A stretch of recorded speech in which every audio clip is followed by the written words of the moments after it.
Okay. Howdy ho, folks. Unfortunately... Sorry, let me turn this down.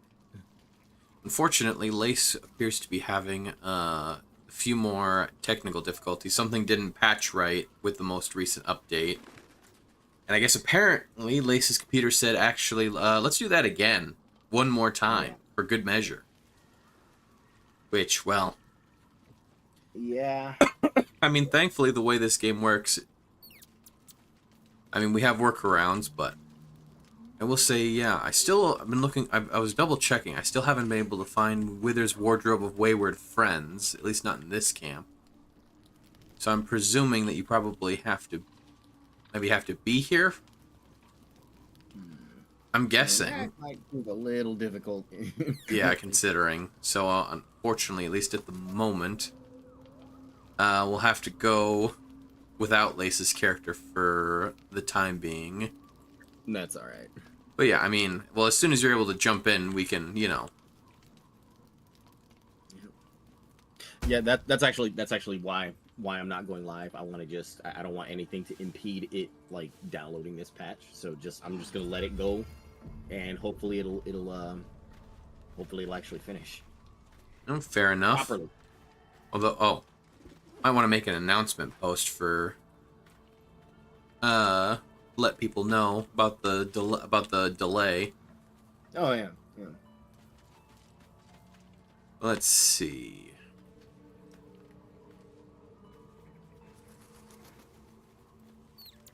Let's see what Shadowheart has to say. I mean, considering what we learned about her last night, you know, plenty to talk for her to talk about. Yeah, she didn't seem to take the news that well, but she also didn't like not believe them. I mean, she probably had her doubts, but I mean, imagine, you know, being raised by a cult and then finding out, oh hey, you were kidnapped and raised by a cult, and they're holding your actual parents hostage. Yeah, that's kind of a tough one to stomach. Which I'm curious why. I mean, I'm a bit curious as to why they kept her parents alive after all this time, but I don't know, they'll probably explain later. Or if not, I mean, whatever. Video games. Maybe like if she ever tried to like turn against them, they can be like, "Ha, we've got your parents," or something like that. Maybe, but I mean, well, again, she was under the impression that, you know, she didn't have parents. They told her she was an orphan. Yeah, that wouldn't really work. I mean, you can't really be worried about people that you just never even knew. Yeah. All right, well, let's see what she has to say. I've been lied to. My whole life. And I was gullible enough to just believe it. My parents are alive, and I have to save them. I think a part of me always knew that. A part that Shah denied to me. Well, I mean, like you said, Shadowheart, you were being lied to your whole life. You know? I mean, obviously you realize now in retrospect it was a mistake, but I mean, you trusted these people, and they lied to you. You literally didn't, they literally prevented you from having any reason to you know. Dare I suggest Charmaine that? No. Oh, man. You've been forced to live a lie. At least now the truth is starting to reveal itself. Yeah. Yeah. Probably that. Indeed. But the truth may yet prove painful. Who knows what Shah still keeps from me. We'd better press on for now. And hope we're ready when the moment comes. Oh, wait one but second. Before that, there's one thing I need to see to. There we go. Let me just scoot your Discord reactive over a little bit. Oh yeah. I had moved it. Was part of a big collab last night, playing Guilty as Sock with a number of other streamers. So. How'd that go?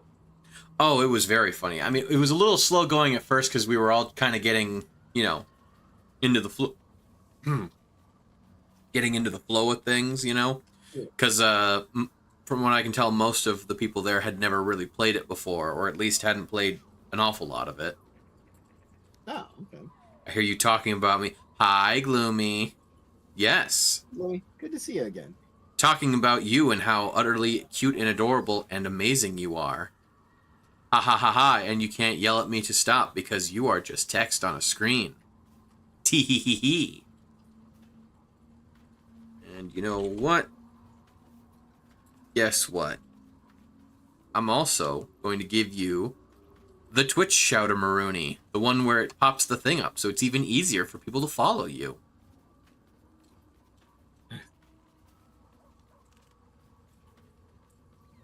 There we go. I didn't say that, hey, I wasn't saying that nobody there didn't know anything. I was saying that a lot of the folks there seemed relatively inexperienced, is what I was trying to get at. But I'm not always the best at articulating myself.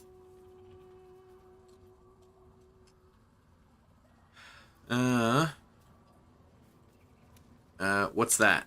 You'll see for yourself soon enough. Just leave it with me. Okay. Oh, shush. You stop that now. Come on. I know your self-confidence isn't always the best, but come on now. You don't need to denigrate yourself like that. It's a very bad habit.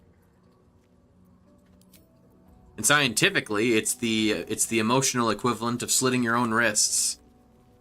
It's true. You're just hurting yourself in the long run. Yeah, it's no good. Let's see. All right, then. Oh, hang on. Let's see what you have to say. There you are. I have awaited your arrival with great anticipation. Come closer. Step closer. Feel my voice rattle your bones as I proclaim our victory. Oh, my bones be a-rattling. Selûne, hear me. Ketheric Thorm, traitor, apostle of Merkel, is dead at last. My mate, most high. Darling Isabel is safe and well. Safe and well, and return to my embrace. Blessings upon the slayer of the wicked one. Hashtag just lesbian things. Couldn't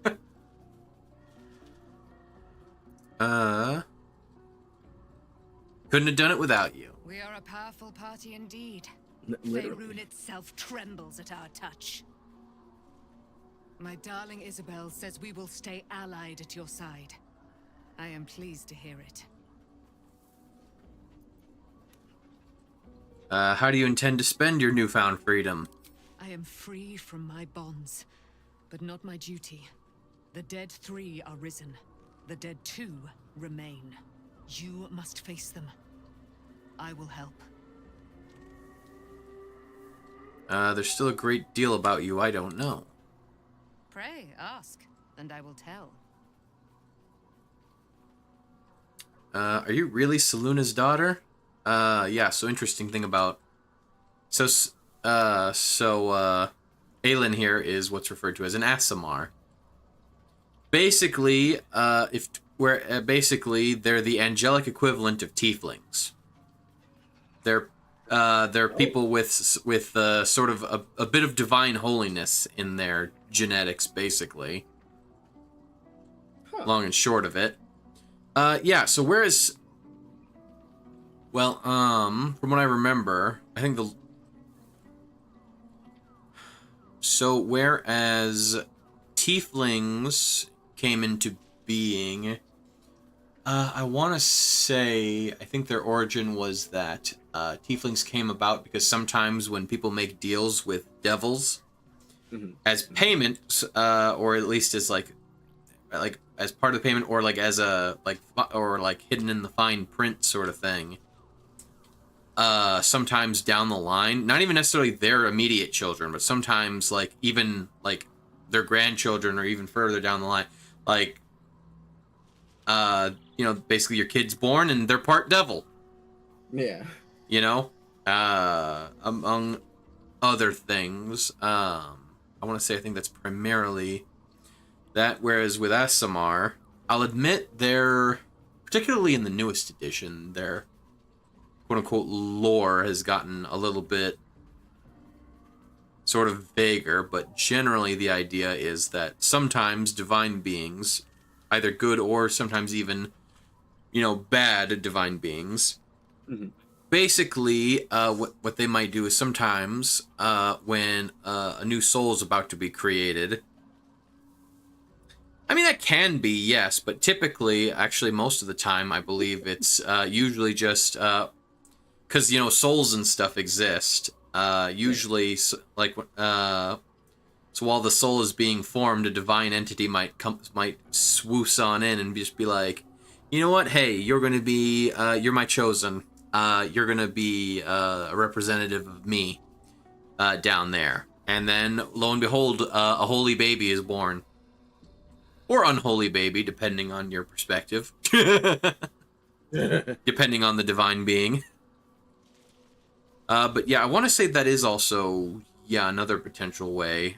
I think it's also might be the same with tieflings too, but I forget exactly. But yeah, tieflings exist, and, you know, yeah, when tieflings have kids, there's a decent chance that they'll be tieflings as well, and, you know, that sort of thing. So. Yeah. Actually, if I remember correctly, tieflings actually, they used to be in the monster manual. Back, you know, when what sort of creature you were determined, the general, you know, like orcs were typically evil, and so were, you know, you know. They've shied away from that in more recent years, but, yeah, no, tieflings were originally in the monster manual, and, yeah, it used to be tieflings. They weren't necessarily inherently evil, but they often had to resist. You know, like, there was, basically there was, like, the little devil on their shoulder that was a lot stronger than most, so they might be more, prone to it. But then, again, once, and because of that, tieflings had a bad reputation, also because, you know, like, the whole devil heritage thing in general makes people superstitious and nervous, and, but yeah, I want to say in later editions they leaned away from the whole, like, they're inclined towards bad, and then it just became, oh yeah, no, people are just, you know, they're not inherently bad, but society mistreats them, so they might, you know, because of the way that society treats them, they tend to be more disenfranchised, which might make them more predispositioned towards potentially doing bad things, because, you know how racial injustice works. You don't need me to explain that to you, but yeah. I forget what they said in the newest edition. They've tweaked a number of things. Anywho, just fun little lore dump there. Go on to it.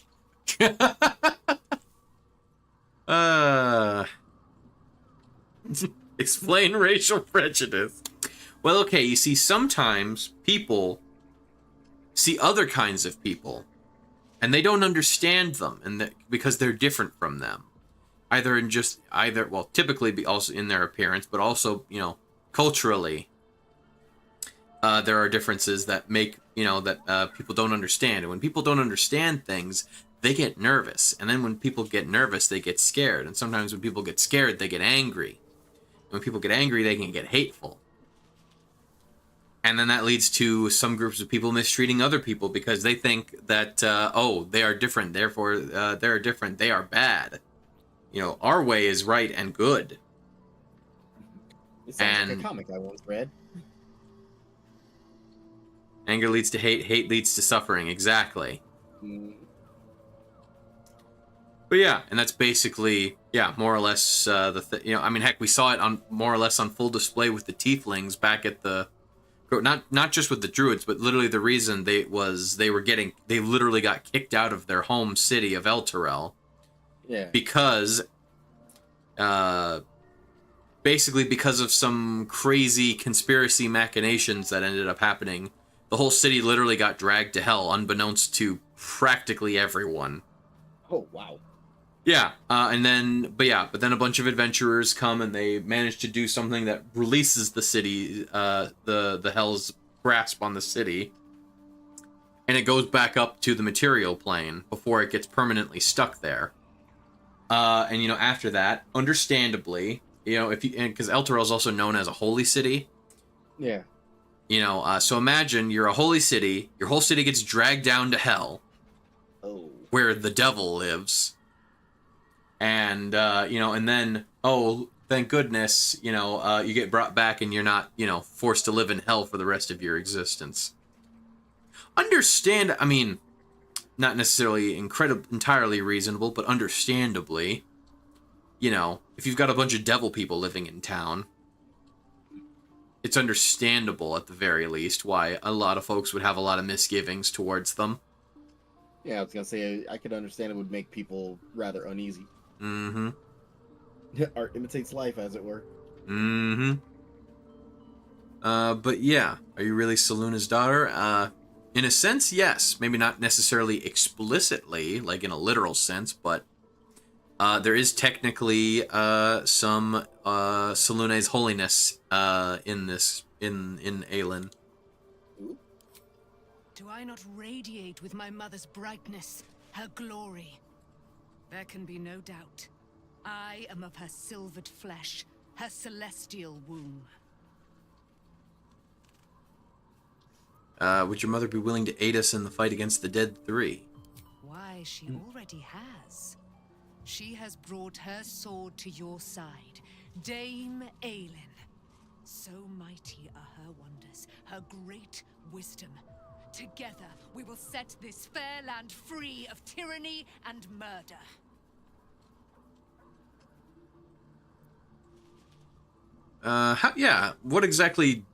What was the exact events that led to you being trapped in the Shadowfell?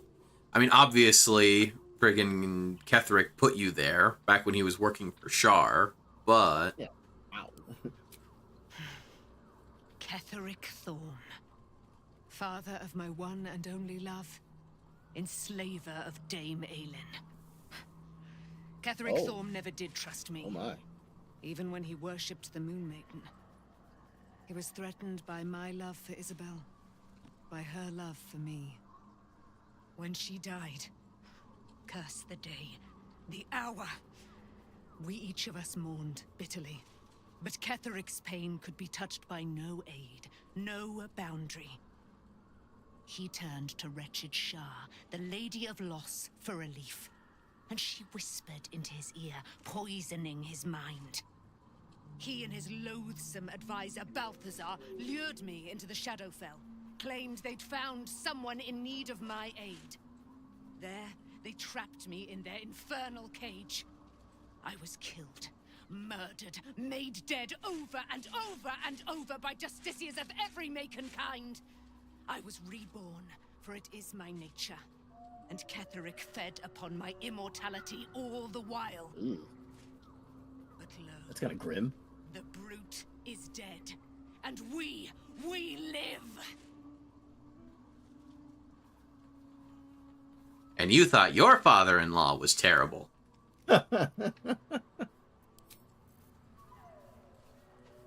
Fair enough. Alright, let's see. Immortality probably doesn't feel so great when you're being repeatedly killed. Yeah, just ask, what's his name? Fuck, what's the purple guy from Five Nights at Freddy's? What's his name? Motherfucking... Well, I forget. I haven't paid much attention to Five Nights at Freddy's in a long-ass time. But I do know one thing, though, was, yeah, the purple guy. The dude, unfortunately, would not stay dead. It kind of sounds like a certain, I can't believe Aelin is here. a certain Lord of Wallachia that I know. I don't know personally, but, I I've heard of him. What he'd become. come. Well, the main thing is his continued existence is not necessarily by his own choice. Free. True. This And is true.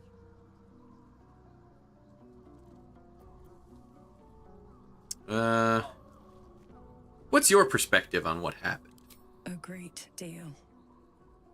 But still, some of the details elude me. Ketheric Thorm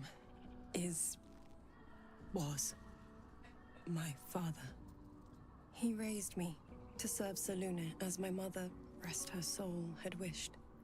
He was everything to me, all my life. When an emissary of Selûne came to our little town, we were elated. Dame Aylin. Gotta be tough enough daughter having a of the famous Moon dad, but Maiden when herself. your dad is famous Tell for me, all the wrong reasons, do you believe in love at first sight?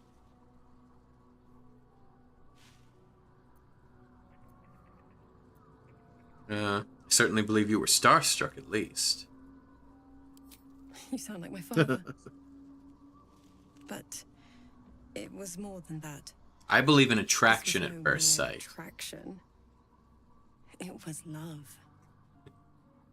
Lucky for me, she I mean, felt the hey, it same worked way. out for him. But my Yeah. father was scared. But I will just say this should be taken as an exception and not the norm. I understand it's strange. There's an imbalance between us, certainly. But I suppose loving Aelin felt I'd the same second as that. loving myself. It was natural. Then... And this is where I still need answers. I died. I'm not sure how, why, but all was black, black, black. Next I knew, I was being jolted awake.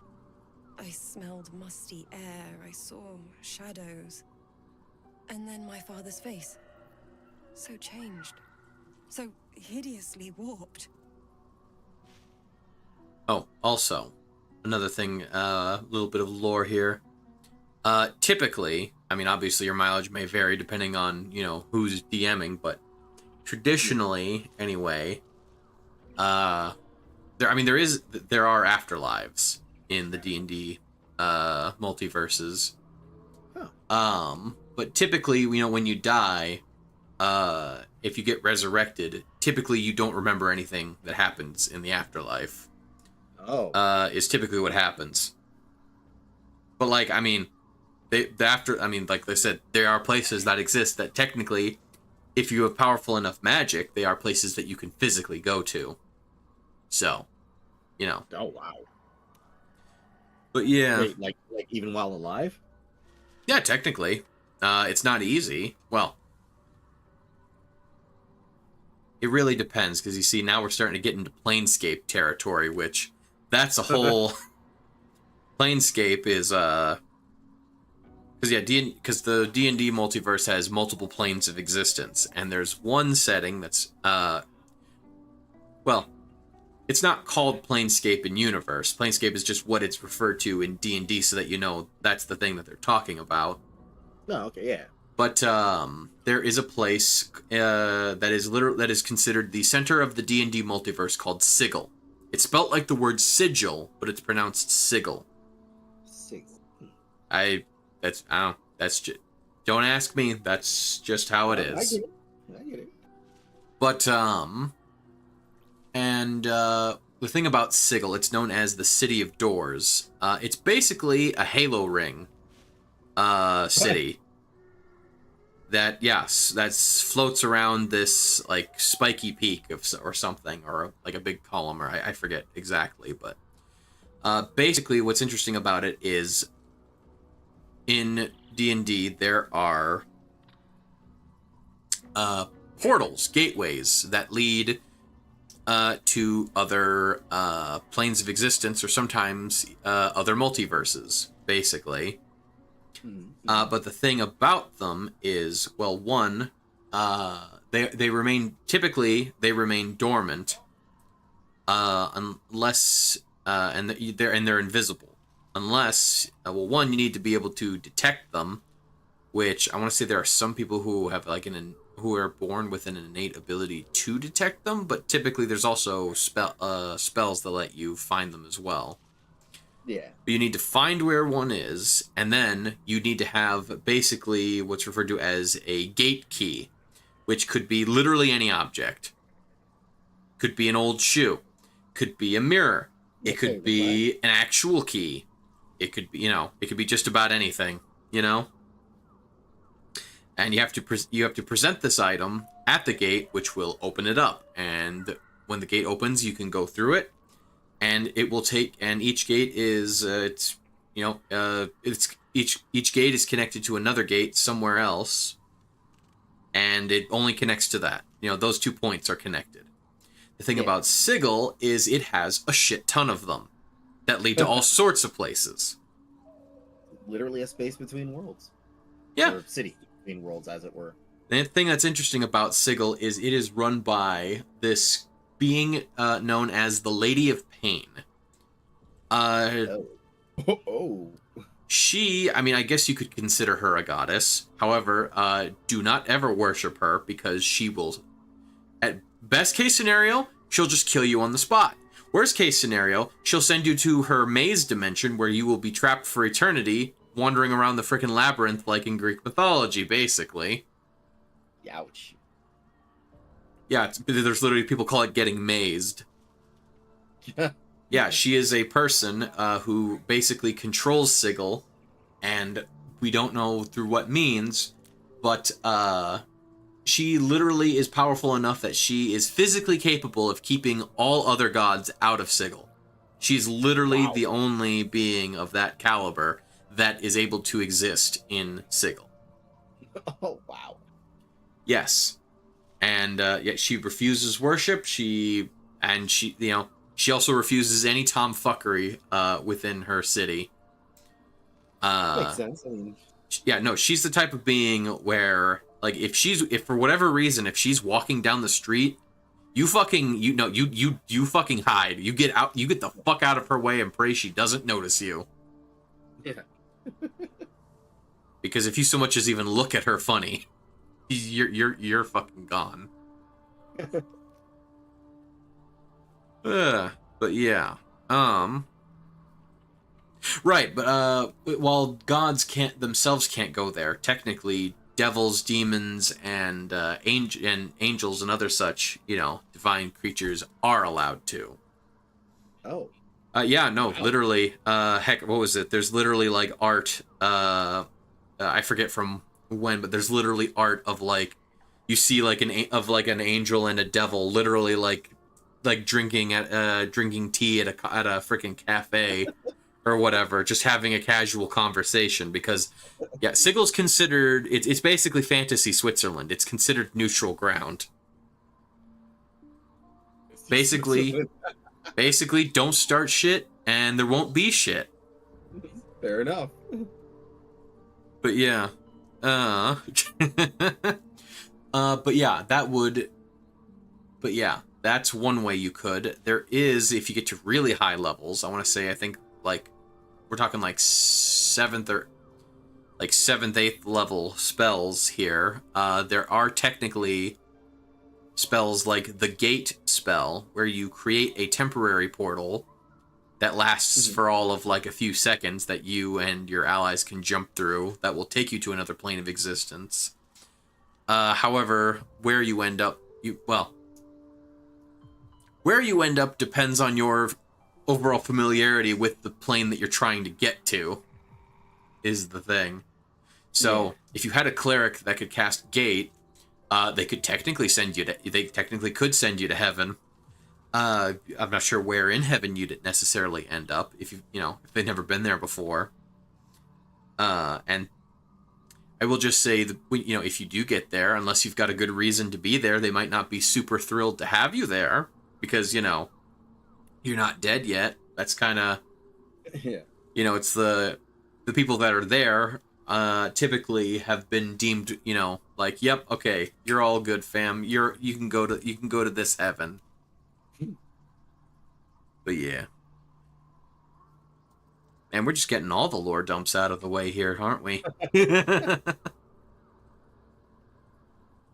Let's see. But yeah, so she died. She just remembers waking up and her dad looking much worse for wear than when she left him last.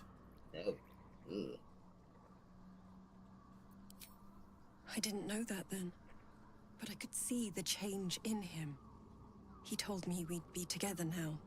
Said that Aelin was dead. I couldn't speak. Could only run. I found Last Light within the shadows. Made a shelter there. Prayed my father wouldn't find me.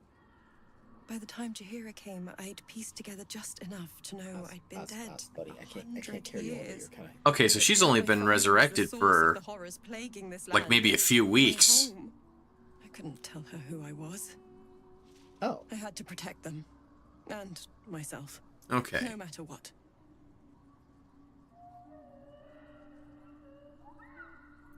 But yeah, I mean, that's understandable. Just, oh, hey, everyone, my dad's Ketheric Thorm. The guy who caused the whole curse upon these lands and is now trying to take over the world. You know, and also, you know, took over the town and did a whole bunch of horrible things to the people here. Yeah, definitely not a way to break the ice. It's all out in the open now. And with my father dead, I have nothing to fear. Except for Aelin. She needs healing, rest. I'm grateful for your help, your friendship. I hope we won't intrude on your hospitality too long, but I'm grateful for a safe place to, well, just to be. Hell yeah. Ah, hey, it's Thaniel. Hi, Thaniel. You did Oh yeah, he's back in one piece. Ketheric Thorm is no more. Well, The shadows right? grip He is back in one piece, right? broken. Yes. Soon Well, sort of. the land shall heal. I mean, Thaniel's technically sort of two people. It's like aspects. You know what I mean? Yeah. Like, sort of how, this might not be like a one-to-one comparison, but like kind of how like in Hinduism, like the various gods of the faith are actually just different aspects of the same god. It's like one being, but different aspects that sometimes manifest themselves, or something like that. I will admit I'm not super well versed in Hinduism. I just know, you know. I get it. But yeah. But yeah, so technically, yeah, there's Thaniel, and then I think the other aspect is of Thaniel is Oliver, I think was the name. Mm-hmm. Seems like the sort of feat that might deserve a reward. I'm sure if they'll, yeah, let's not get greedy. Kid's been through enough already. Not as glad as I am. Nature moves at its own pace and bestows its bounty when it sees fit. Give it time. A reward shall come to you when you need it most. I can imagine it now. We're fighting the absolute. Things are looking absolutely horrible. We're about to party wipe when suddenly out of the sky a cow falls. Just lands straight on the absolute, crushes it. Classic Earthworm Jim move. Just be like, thank you, nature. I can always count on you. Alrighty, let's see. Alright. Tell you what, Lace, who should the party be for today? We've got Shadowheart, we've got Gale. Let's see. We've got Starion, we've got Karlach, we've got Will. If you're going into Baldur's Gate, maybe it might be a good idea to bring Will. Sure. Alright, well, we've got two other spots. So yeah, we've also got Lae'zel, Jaheira, and Halsin. Wait, Jaheira's staying? She's staying in the party? Seems like it, yeah. Oh, cool. All right. Keep Jaheira, bring in Will, and keep Karlach. Alright, fair enough. Let me just... I think that covers a pretty wide set of skills there too. Okay, so Karlach and Will are right here. So then what I'll do is I will temporarily... okay, I'll swap out Karlach for Shadowheart, so Shadowheart can Aside from cast the obvious. aid on us. Your dance card is full. Lose a partner and lead the way then. Pardon me while I go cast water on myself. Sure. Would it be create water? Well, no, I'm not creating it, so it's just... Never mind, I'm gonna go get some water.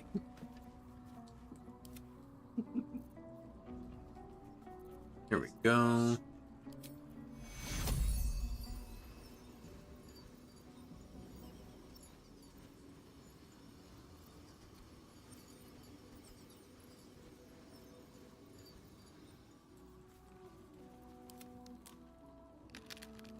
I go where I'm told.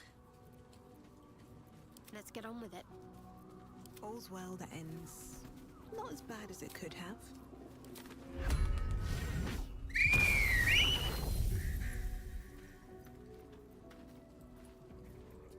Call and I answer.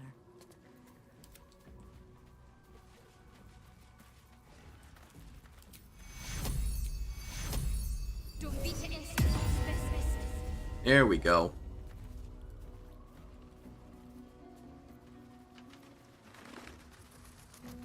Still breathing, despite everything.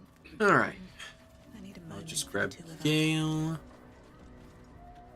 At least Shadowheart is armed with the truth now.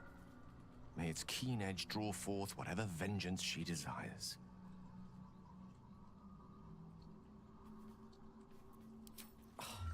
Would that I could. But your entourage is full. You'll need to make room for me. Wonderful. Lead on, then. Don't waste a step. Oh, He looks so Well, happy. Minster's not around, so might as well. oh, wait 1 second. Looks like... That's right. Level up Will real quick.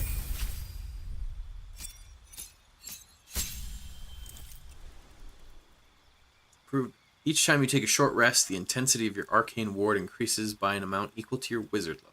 Nice. Basically, that just means every... So, the reason why Gale is so tanky is he's got this thing called an arcane ward. Yeah. Basically what it is, it's like a magical shield aura sort of thing that's around him at all times.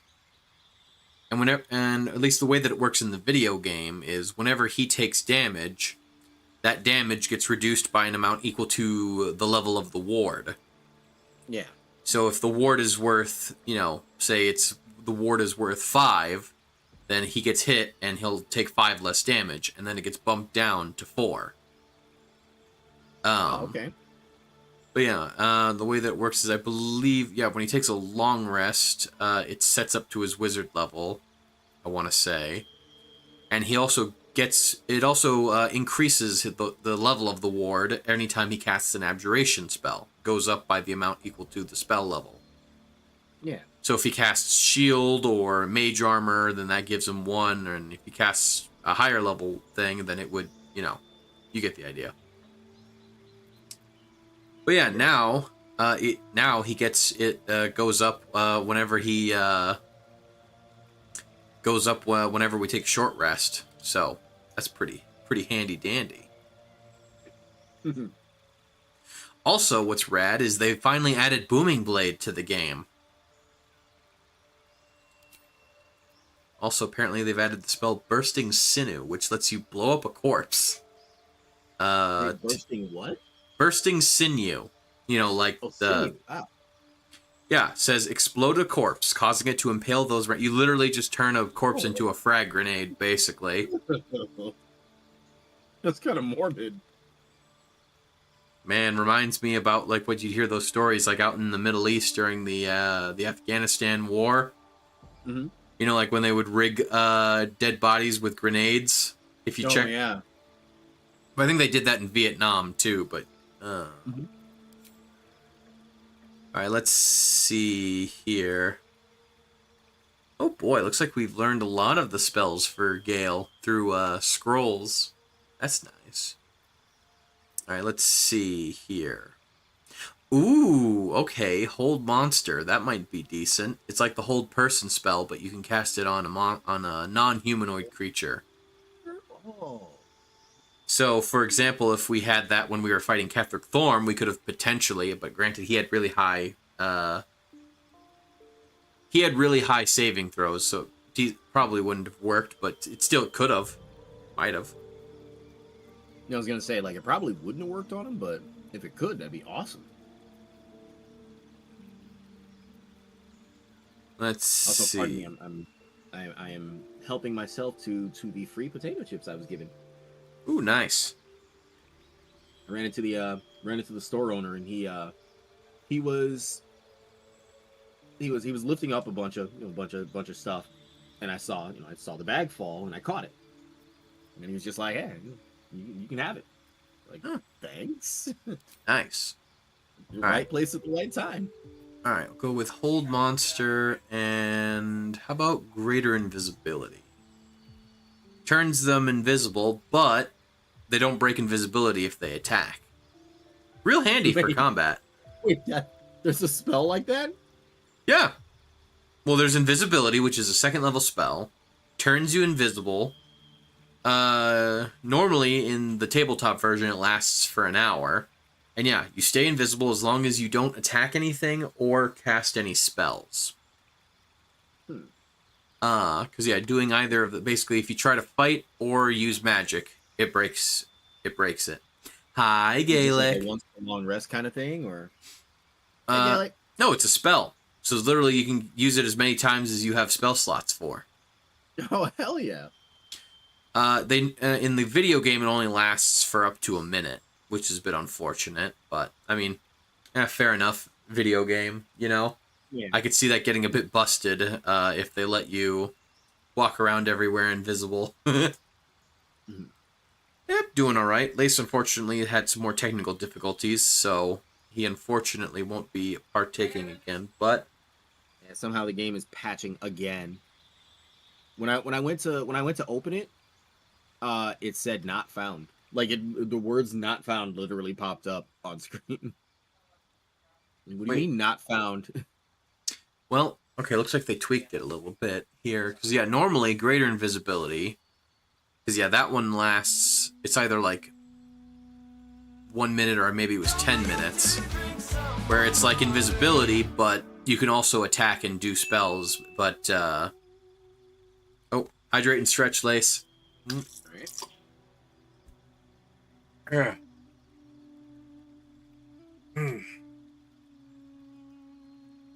But yeah. But it looks like this one apparently it says invisibility breaks when you fail increasingly harder stealth checks on attacking, casting spells, or interacting with items. Well then.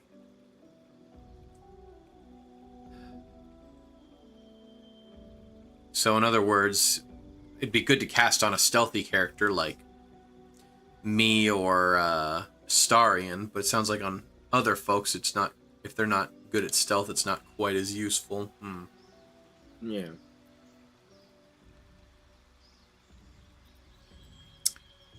How about Wall of Fire? Let's go with Wall of Fire. That's decently useful. You remember when we were down in that one dungeon and we ran across those critters and we threw up the Wall of Fire and it toasted them to like it toasted off like a third of. It toasted off like a third to half of all their health.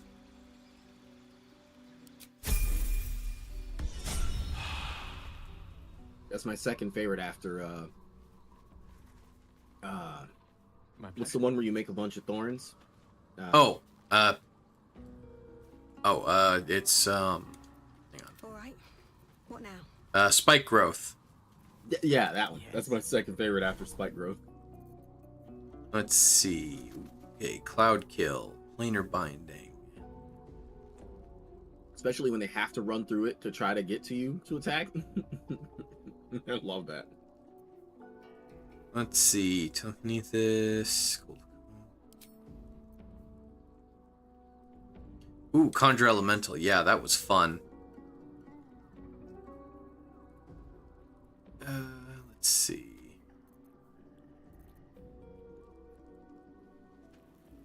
Phantasmal Killer. Fun fact, in earlier editions of this game, this spell just straight up killed people. if they failed. Oh yeah, that's the one. I remember you were saying. Wait, it killed them if it killed the caster if they failed. No, it killed the person that you were casting the spell on. If you failed? No, if they failed. Or like if they failed. So if I cast the spell Phantasmal Killer on you, you would be forced to make a saving throw, and if you failed, you would be it would trick your brain into thinking that your worst fear was coming to get you, and you would die because you thought your worst fear had just killed you. Now it just does a decent amount of psychic damage per turn. Fear truly is the mind killer. Yeah, it gives them disadvantage on ability checks and attack rolls. Honestly, might be a terrible idea to throw that. Let's see.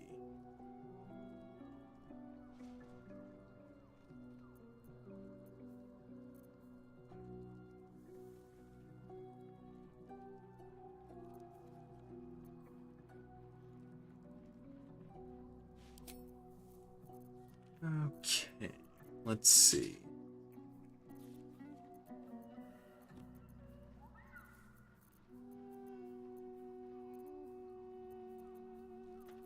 Yeah, man, just take a look at all the spells.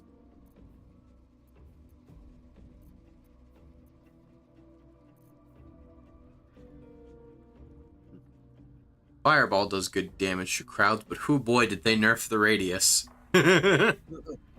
Well, it used to have a 20-foot radius, or a 40-foot diameter. Holy hell, for a fireball? Well, now granted, in the tabletop version, yeah, it's always been roughly that.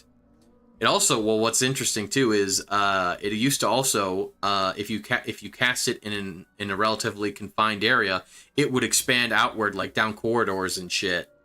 Oh, jeez. Listen, have you never heard the meme? I didn't ask how big the room is. I said I cast fireball. I've heard that one. Yeah.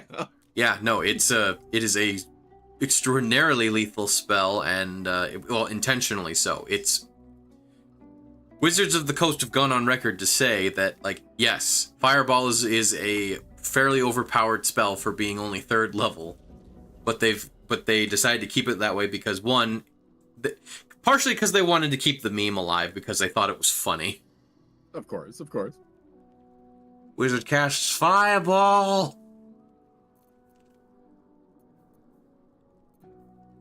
Okay.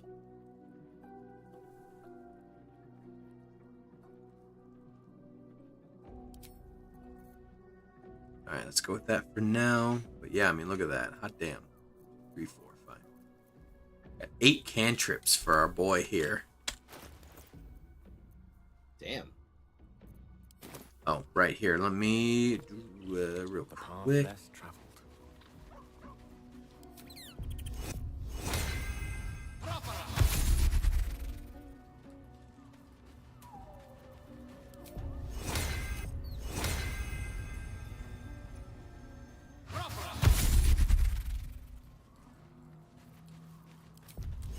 Daily casting of Longstrider on everybody.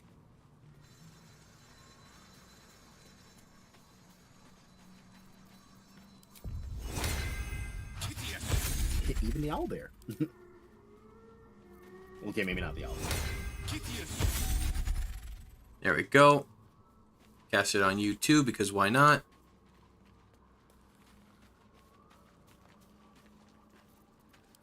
Everybody gets to run fast today.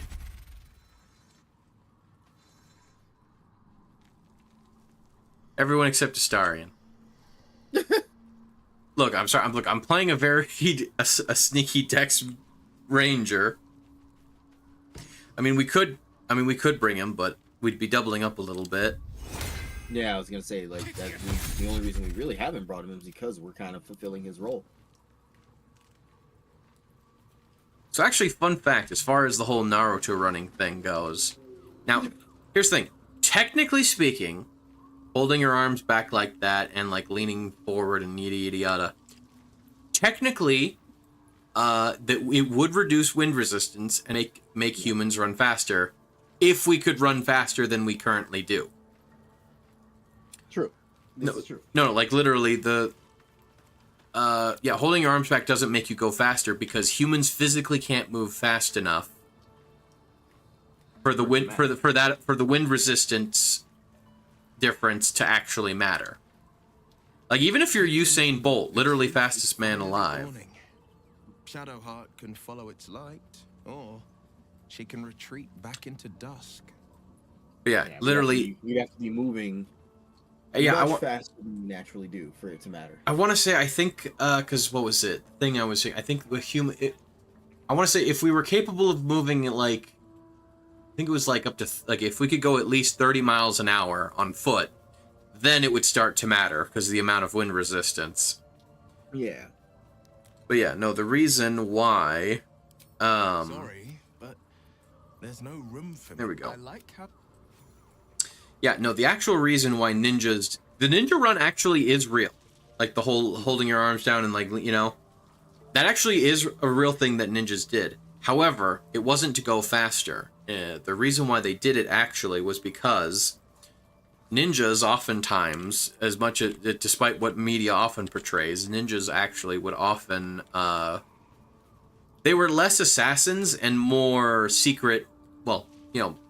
either like saboteurs, but also primarily they would send like secret messages. They were basically secret couriers.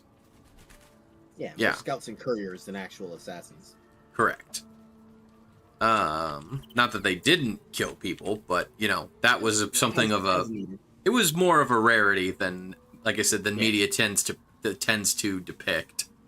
You're more likely to get caught if you're taking the time to try to take somebody out.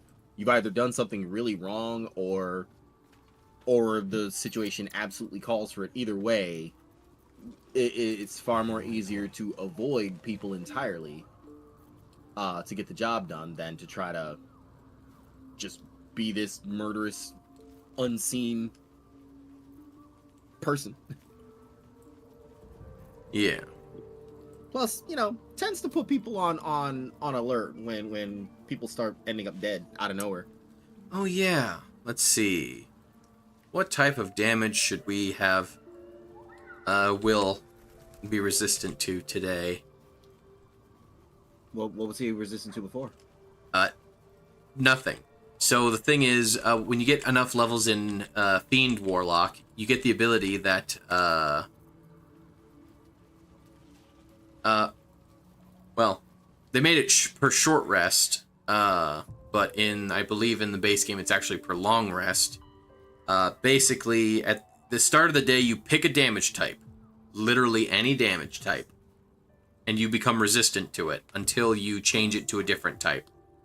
I remember you mentioned that before. What do you think we're most likely to encounter? Well, since it's not forcing us to choose right this minute, why don't we hold off and wait until we see what sort of beasties we come across?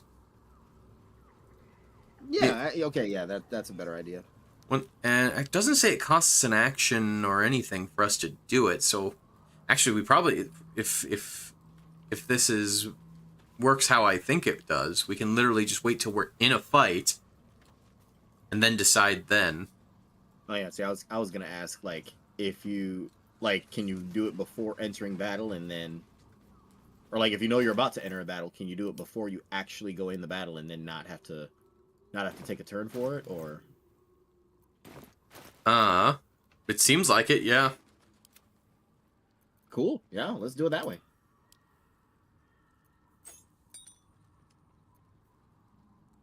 That to where's...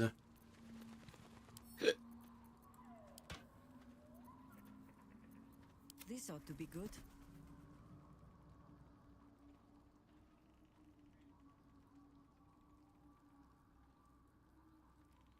Oh.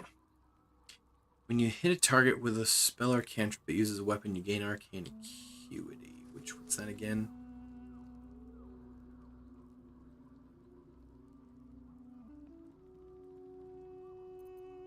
What spells? Ah, right. Yeah, if it had... she had a club, but she's a dual weapon fighter, so... we'll put the... There we go.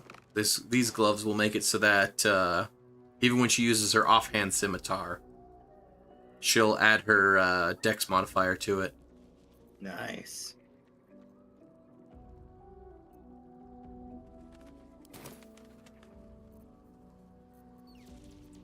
A hero at heart.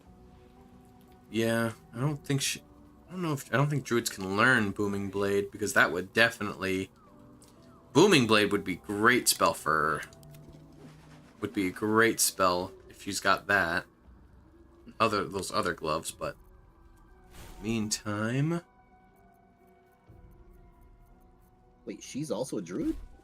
Yes. Oh. Right. That's why she can... Okay, yeah. Alright.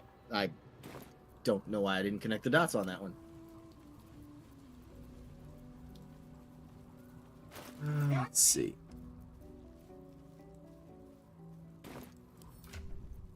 Alright, 1 second. Let's see. Okay.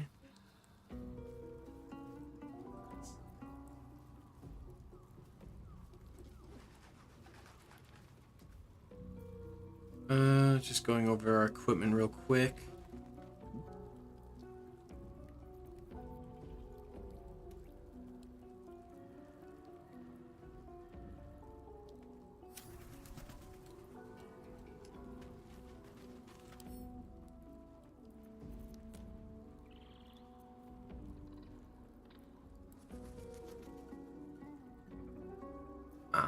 Okay. Oh, right. Let me put that in the camp coffers for now.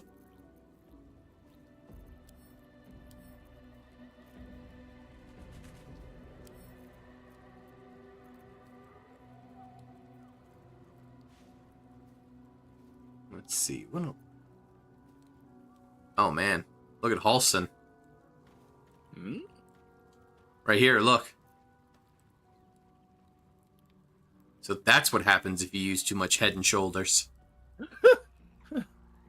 What's... His body didn't load in, but his head did. Oh. Oh, that's not good. That's not good. Is it just in the menu, or is he just like that entirely? No, he's just like that in the menu, I think. Okay. Oh my god. Who has a dancing hornet emote? That's hilarious. Ladies, look at what Gaelic just posted. He's got Hornet from Hollow Knight, and she's just breakdancing.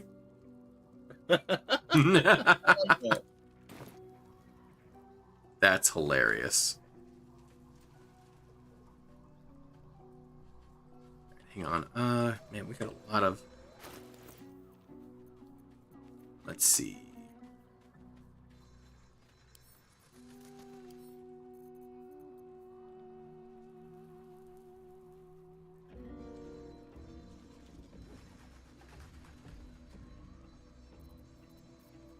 Is there...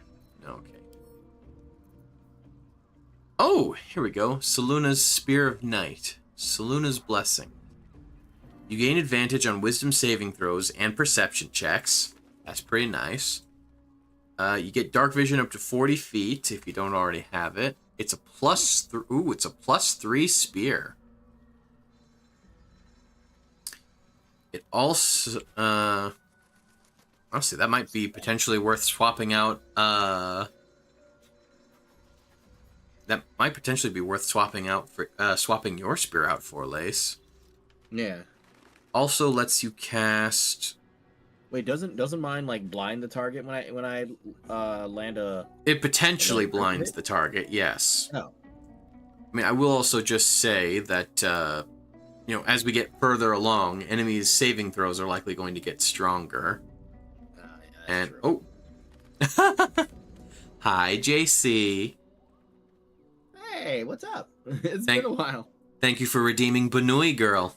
Oh, and of course the full workout. All right, 1 second. What's the full workout?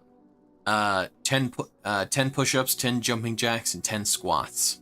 Oh, I just decided to combine all of... I was running out of room for channel redeems. So I combined all 3 of them into one, but just tripled the price. So it evens out. Yeah, that makes sense to me. All right, 1 second. All right, let's start with the squats. All right. 1, 2, 3, 4, 5, 6, 7, 8, 9, 10, and yeah, like JC said, he usually does all 3 of them anyway, so... Most of the time when people did the exercise redeems, they would do all of them, so yeah, might as well. Yeah, that makes sense. 1, 2, 3, 4, 5, 6, 7, 8, 9, 10. Okay, now for the push-ups.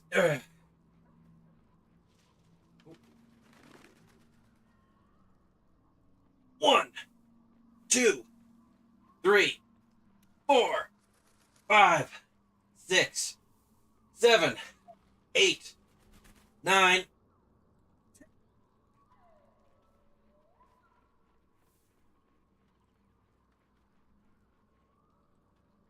Yeah.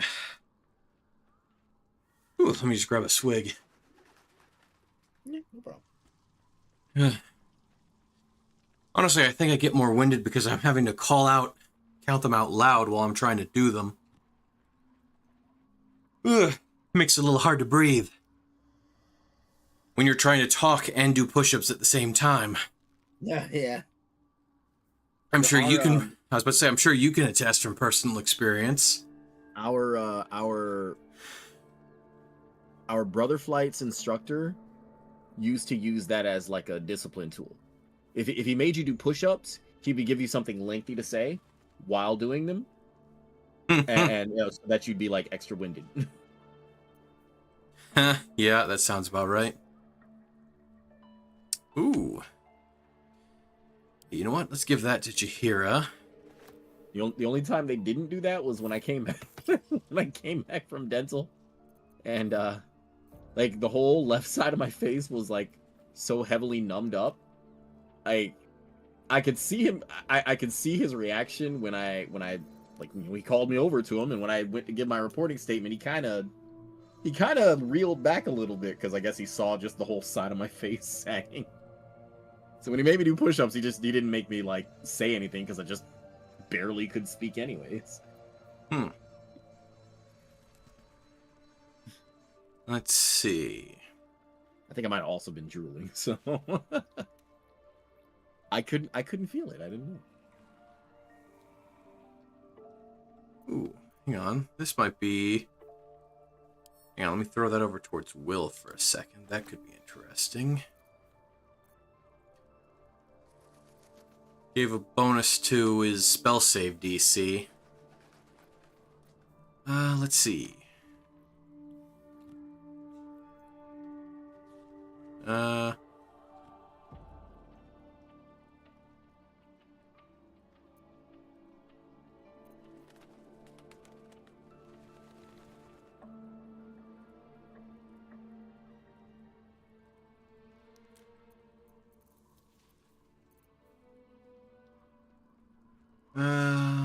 Speaking of a saving throw,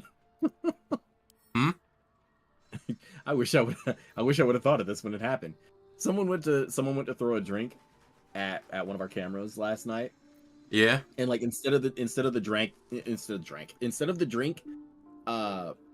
guess instead of the cup like breaking and spilling all over the little camera dome, it just bounced off.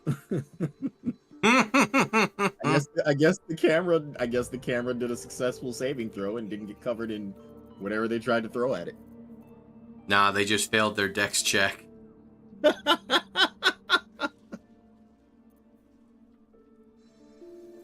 Works for me. So I would have had to go out and clean it, and I was not.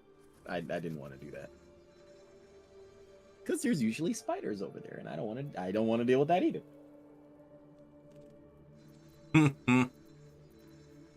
Let's see. Anything?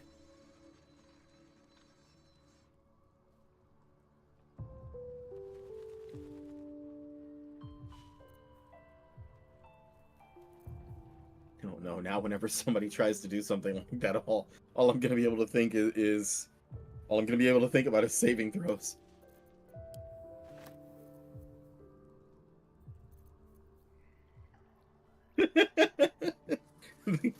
the guy the guy that got punched 12 times by Muhammad Ali in 2 seconds definitely did not or was not successful on his thing. Nor did Mr. Beast when he got sucker punched by frickin' Mike Tyson. Have you seen that clip? Yeah. I love that too. You know that was an actual punch too. Oh yeah. The way he really seemed caught off guard by that. Or not just being caught off guard, but just his reaction afterward. Like that is the look of a man who actually got seriously punched in the gut. You can't like you can't fake that you can't fake that look on his face. That was just like, oh, I'm regretting everything. This was a terrible idea. Oh God, this hurts so much. Because yeah, he didn't even get a chance to brace for it. Although to be fair, even in his 60s, Mike Tyson really just isn't somebody that you generally want to get punched by. Like it's just not.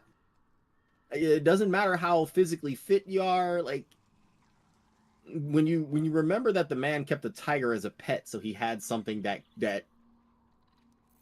I guess he could feel, something he could play with equal force. I'm like, a tiger? Like, what? No, I get it. I mean, that was when he was way younger. I'd imagine he's probably lost a little bit of power, but then I saw that workout he was doing before that fight, and I'm like, really? At 60? Like, you can do that? Well, I mean, Chuck Norris is older and he could do that and more. So age is not a limiting factor in this case. Mm-hmm. I have a new goal in life. I want to be a muscle grandpa. I mean, fair. Let's see. Just trying to see if I can find any. Sure, might as well give her the.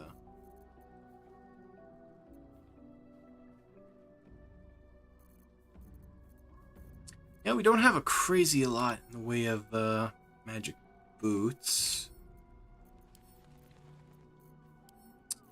Let's see.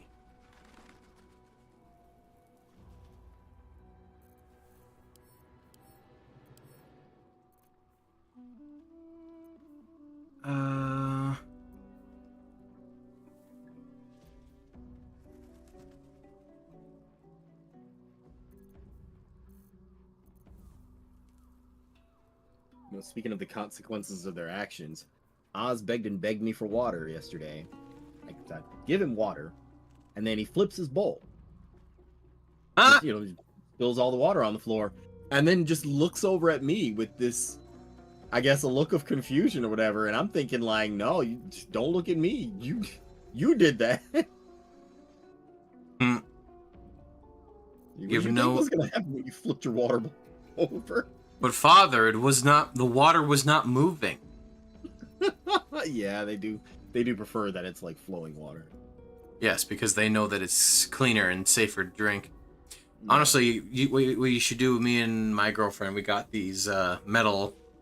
We got this metal cat fountain, and we got a metal one. Well, we had a ceramic one before, but something fell over and accidentally broke it. Oh. I mean, that was just, well, that was admittedly my fault. You know, I had a thing put in a spot where it was a little precarious, and, well, it is what it is. But, anywho,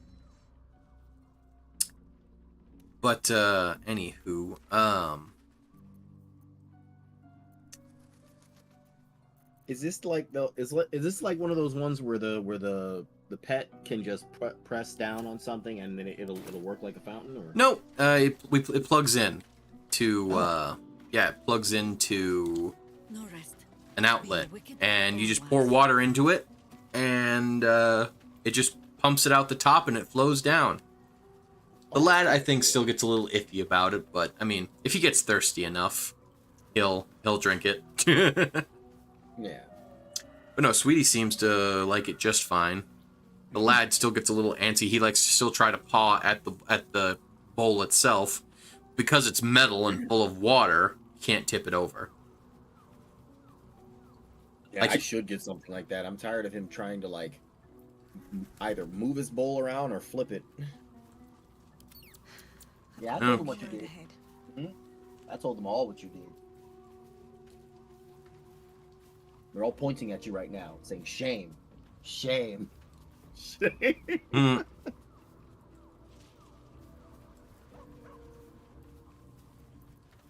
All right. I think we've done enough prep work for the time being. Wait, let me just check. How many potions does... Okay, we have a couple potions to Jaheira. And...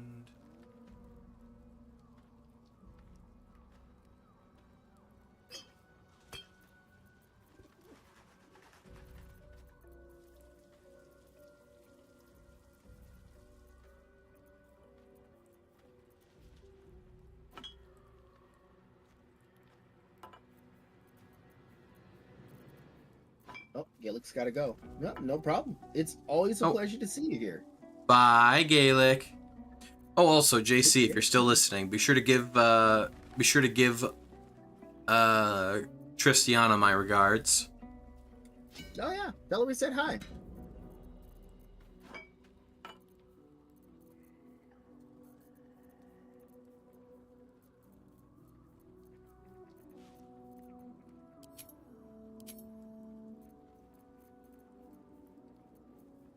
Oh, hello.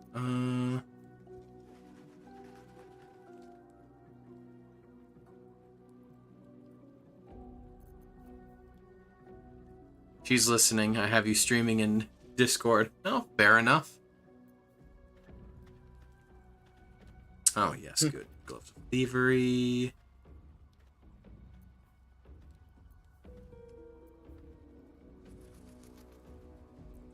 Right, note to self. Remember to put the smuggler's ring and the thievery gloves back on at some point.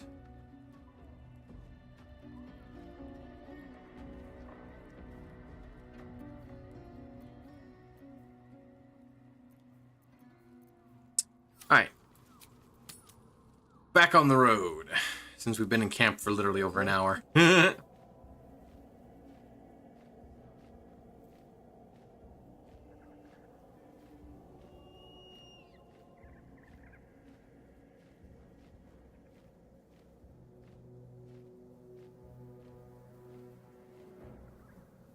The curse has been lifted, the land's cleansed of the shadows. Kethric's reign of living death is over. Your courage has been tested, and in this at least, you have triumphed. Oh, okay, we're talking like instant rejuvenation. Whoa. Wow. Yeah, I'll admit I didn't. She said it was still gonna take a while. No, I said it was probably going to take a while. They said that the curse would probably lift once we got on the, once we were leaving the forest. Oh. I just didn't think that. Well, I didn't think it'd be such a night and day difference. That's awesome. Okay, so no, there's still stuff around. It's just okay. That area in particular, the statue of Ketheric got replaced with a big old magic tree. I see. Okay, good. Okay, it wasn't the whole forest was suddenly going through a magical girl transformation. But it will eventually. Yes, that part cool, it was just that part specifically, yes. Because yeah, fuck Ketheric. Honestly. Yeah, I'm all for replacing his statue with a giant tree. I agree. Oh, here we go. Alright, cutscene time. Ah. BBEG numero dos.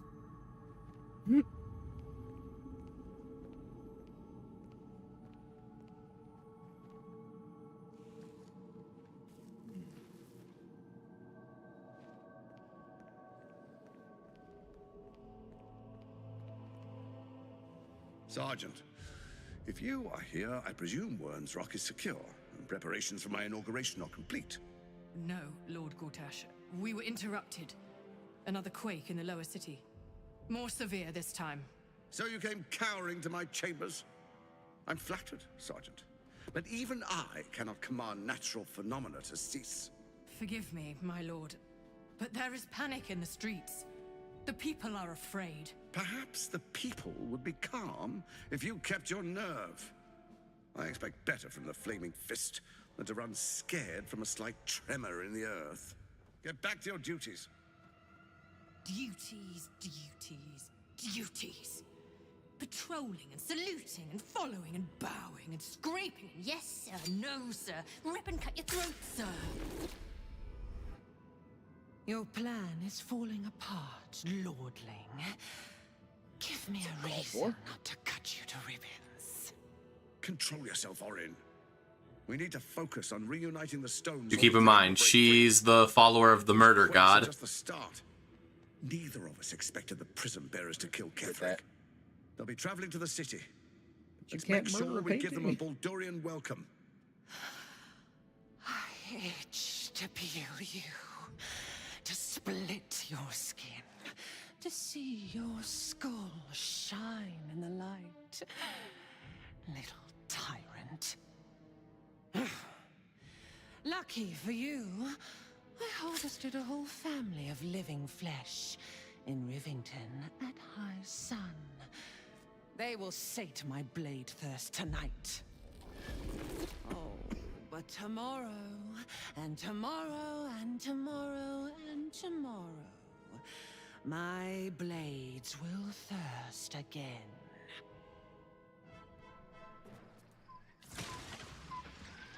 Listen, I've got murder quotas to meet, you know.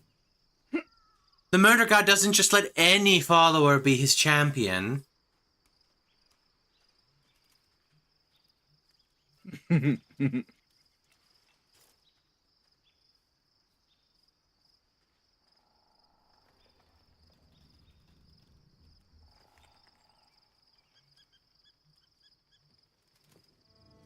that? Oh no, that's a gnome. That's my character.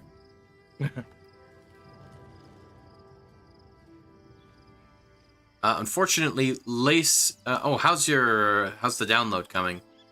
62%. Hmm. Beyond the campsite, the city waits. Yeah, Lace, unfortunately, through some technical difficulties, he won't be in the game, but he will be watching because he's been a part of this playthrough.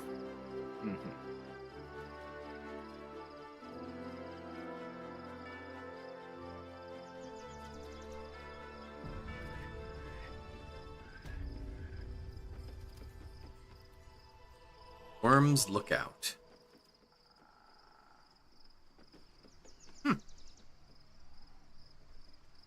Let's see.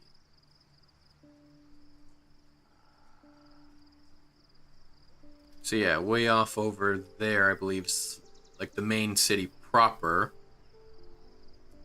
Because what was it? Baldur's Gate is primarily divided. There's the upper section of the city where the rich people live. And then there's the lower section where everybody else lives. I'll admit I'm a little less familiar with the outer parts of town. But yeah.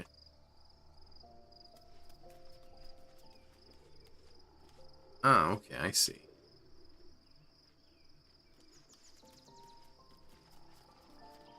Wait a minute.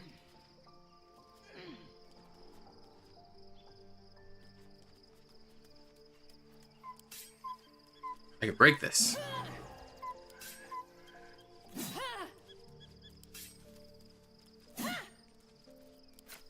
Is that like a...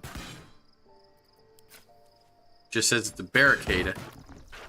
Wonder if I break it. Can I go down there? Oh. Can't really see what's in there, can you? Is it safe? Aha! Oh. It's loot. Hi, user. Well, thank you.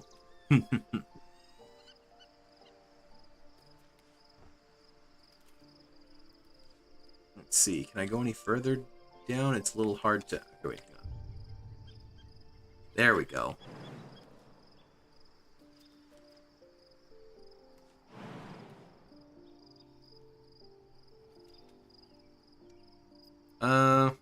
Okay, no. So it looks like I can't.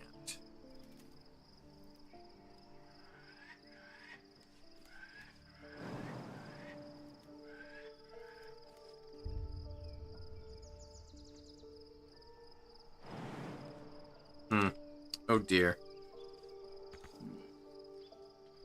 Can you get back out, or? Well, yeah. I mean, if you got in, there's got to be a way to get back out. Hang on. Let's see. Jahira do? Yes, you do have enhanced leap. Okay. Yes, I can. I'm just gonna need to have Jahira come up and make me jump good. What you been up to, user? Or do you prefer error? I forget.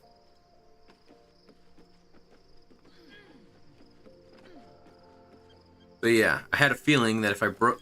Well, if there's a breakable barricade that leads down, you know, would lead one to suspect that... Of course, of course. There we go.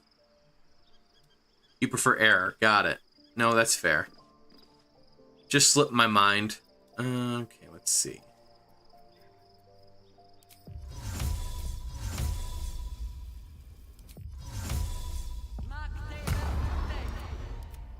No one back home will ever believe this.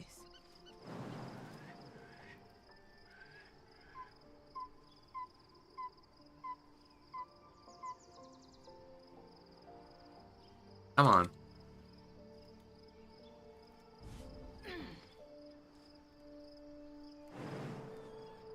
Oh.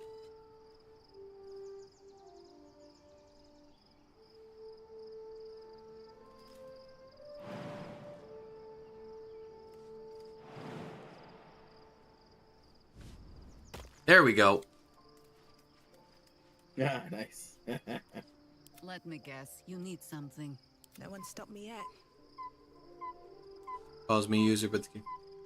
Ah, okay. Because I primarily know you from... Yeah, I primarily... I see... the main place I see you other than during stream is either at Venara's streams or at Venara's Discord. And yeah, Venara does... Okay. That's just what I most commonly tend to hear you referred to as by Venara. So that's what makes sense. But no, fair enough. On my way. Alright, now that that's been clarified, how you been? What have you been up to? Anything of particular note?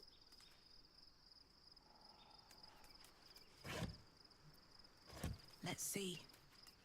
We finally made it to Baldur's Gate. Ooh, hello. Been dying today. Oh no. What's been killing you?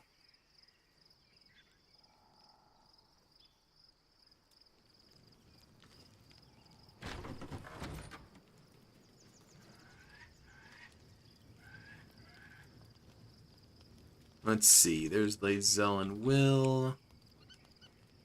There's Shadowheart.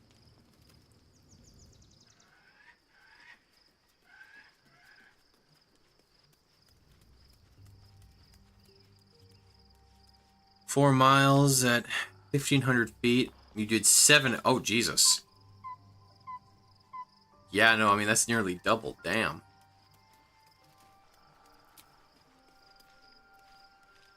Ah, looks like, fair enough. Looks like we have to take a long rest. Even though I just got us all prepped and ready. Damn. You have to? But yeah, won't let me leave camp because we spent all that time traveling from the Shadow Cursed lands to Baldur's Gate. It's night. Okay.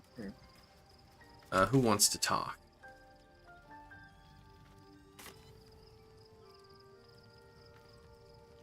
Living in a van down by the river.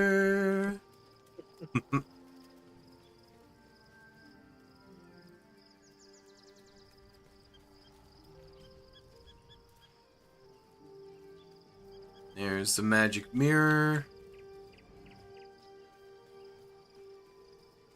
Ah, Gale wants to talk. All right, what's up, Gale? I was supposed to sacrifice myself to stop the Absolute. Yeah, I don't think I could have gone through with it, in truth. And I'm glad that I didn't, given what has come to light. Oh, yeah, remember when we remember when we said imagine if we had Gale with us and he just self-destructed? Oh no. Wait, the campsite doesn't have what? Jesus Christ. I'm camping and my group decided to say fuck the plan. We already ugh. That's very no bueno. Well, it sounds like based on this, it sounds like if he had been with us, he wouldn't have had the heart to do it, which, I mean, that's fair. Can't say I know too many people immediately offhand who would be so ready to just detonate themselves. You know? Not just themselves, but also, you know, their friends and anyone else that was within relative proximity.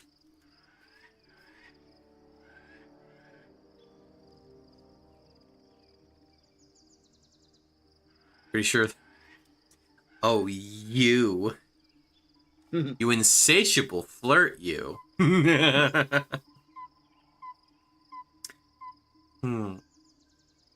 Alright, let's see. So, what are you referring to? The Elder Brain. But, more importantly, the crown that it wore. Even without seeing it for myself, I could sense it. Netherese magic. So pure, so complete. I doubted what I was feeling at first.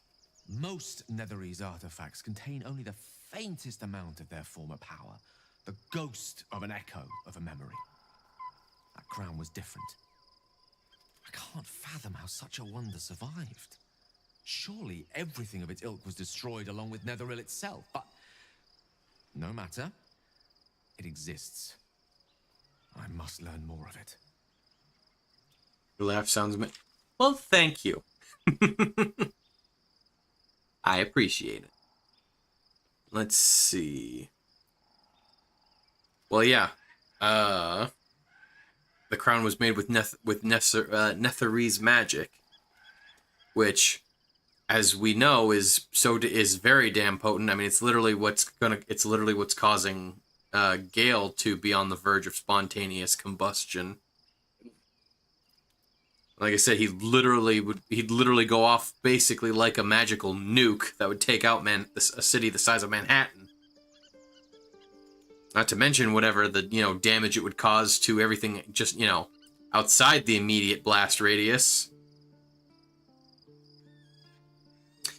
What do you suggest? We need to learn more about what we saw. An artifact as powerful as that crown must have been documented somewhere.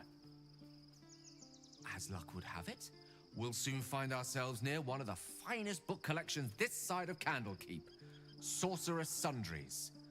I need to go there and learn all I can. Why would a Baldurian magic shop be the first place we look? Ha! Sorcerer's Sundries is no mere trading post. It's been serving the arcane community for centuries. Their collection of rare tomes is unparalleled. Netherese texts are hardly commonplace, but I'm certain they'll have one or two stashed away. You'll have to forgive my eagerness, but if my suspicions prove to hold water, this could be the answer to all our problems. All right.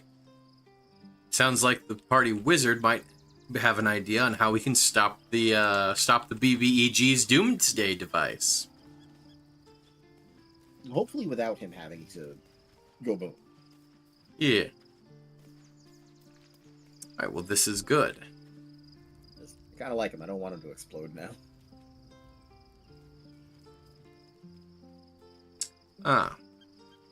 I see you found yourself a cozy little nook then, Withers. Oh, fair enough. Nice little secluded spot for you. Got, at least most of a roof over your head.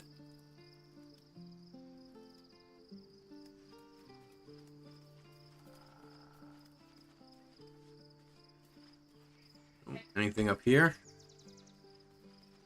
No. Oh god. Sorry, the camera sometimes gets a little wonky in certain spots.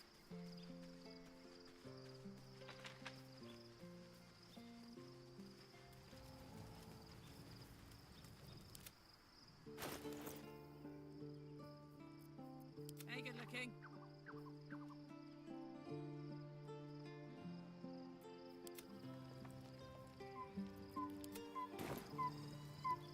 There we go. A private word would be nice. Poor Shadowheart. She's been jerked around so much. I want to believe the gods keep this world balanced, but sometimes I wonder. Yeah, alright. On my way. Alright, well, time to rest up.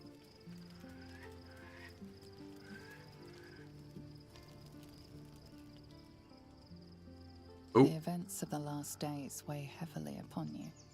Sleep's rest is slow to come to one whose mind is so full. The Absolute is not a god, but an elder brain controlled by the chosen of the Dead Three. They mean to use it to take control of the Sword Coast. All who carry the tadpole are governed by the brain, and by extension the chosen. It will take but one order to transform them into an army of mind flayers. This would have been your fate too, were it not for the astral prison and the mysterious visitor inside of it. With her help, you have uncovered the cult for what it really is. A plan of conquest orchestrated by the gods of death themselves. Together, you have the power to thwart the Dead Three. If you follow this path to its end, the Elder Brain will not answer to the Chosen. It will answer to you. Will you liberate them from their parasites and their religious delusions? Or will you use the power you gain for your own purposes?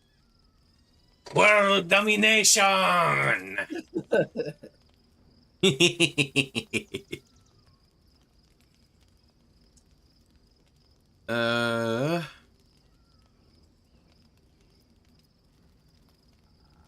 I will free everyone of this evil. I will be the hero that saves Baldur's Gate. You will not have long to wait. All you need to do now. And then you'll become is Hokage. sleep. Believe it! But sleep is not for you.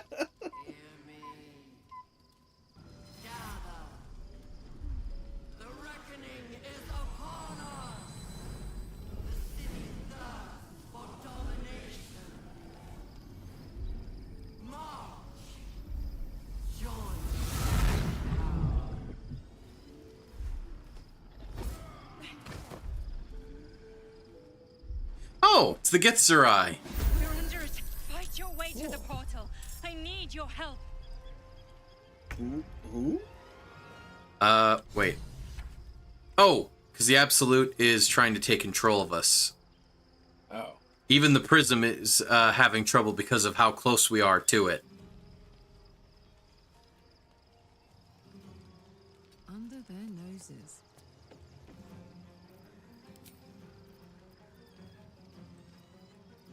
Alright, time to rage.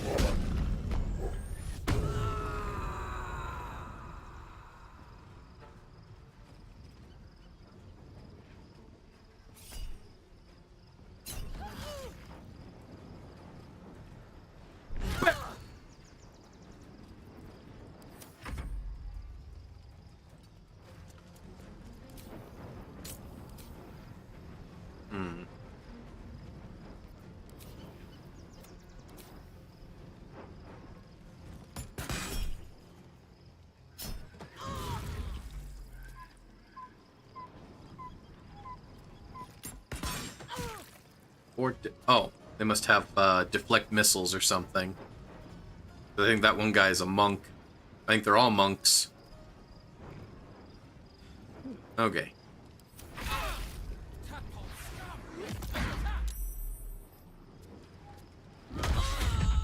Jesus.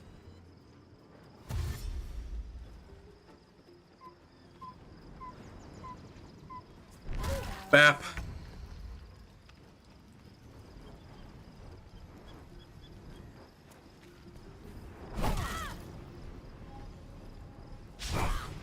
Damn it. Missed. And I thought we were going to be friends. Okay, hang on. Let's see.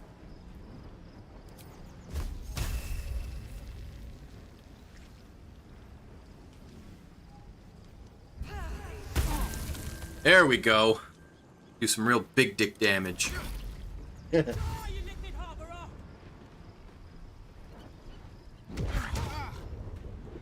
Oh shit, they knocked over Will. I can't do this without you. Sorry.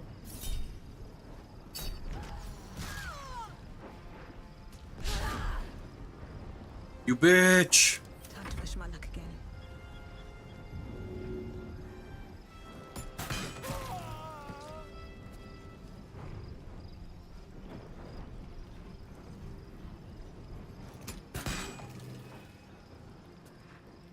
Time to press ahead. Oh shit.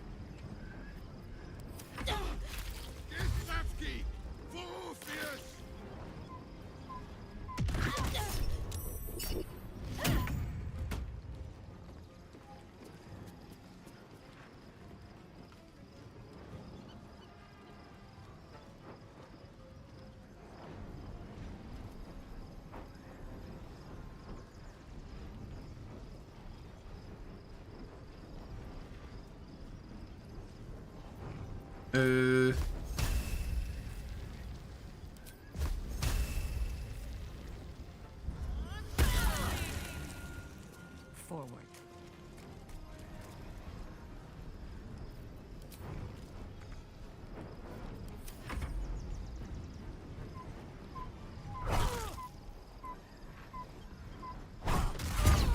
There we go. More are coming. Hurry, or we will all become thralls. Nothing important is ever easy.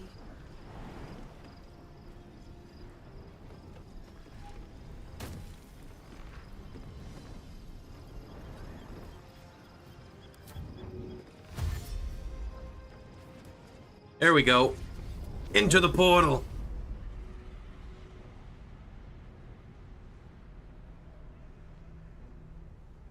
Just when you think... Just when we thought our Gith troubles were at least mostly dealt with.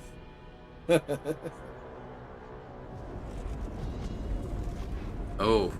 Well, that's not good. Oh. Gods, any moment now, that orb is going to That explode. doesn't look too good.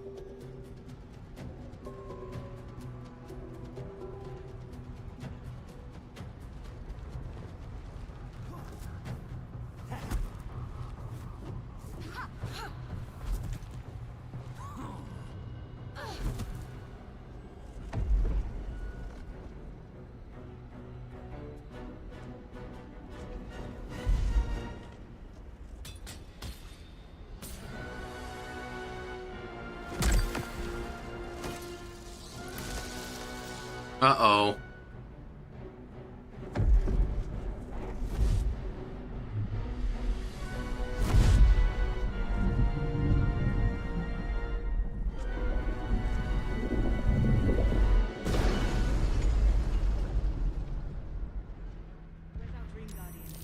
I'm here.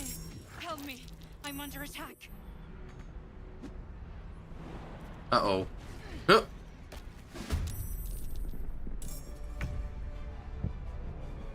Wherever we go, ye gods, let there be something green.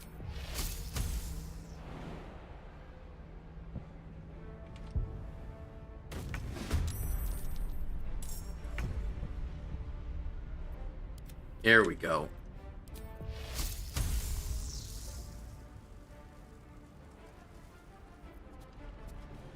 Oh wait, they're green. Are they on our side? Huh. I guess we'll find out in a moment here, won't we? Can't stay idle.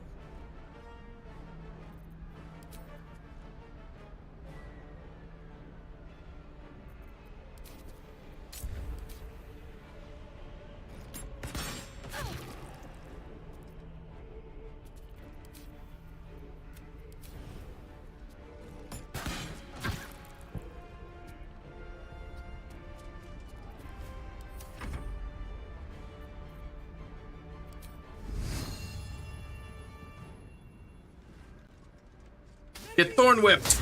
It's nice to have that actually work on someone.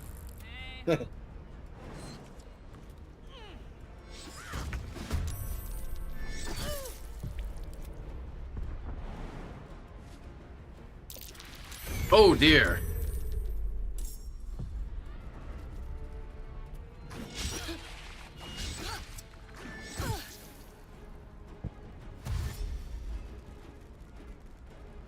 Yeah, I guess these things are currently on our side. Which... Nice, nice. More rage! Battle favors the fearless.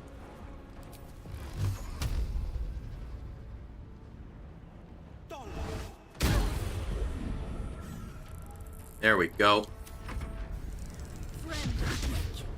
You will be cleansed.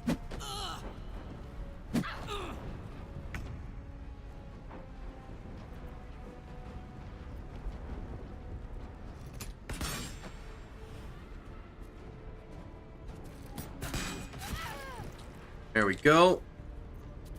You still have time to surrender.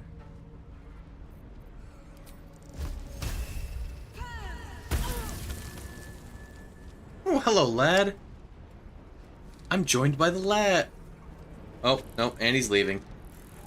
He's gone. Oh, hello, Sweetie Cat. How long have you been there? I didn't realize Sweetie Cat's been sitting in the cat bed.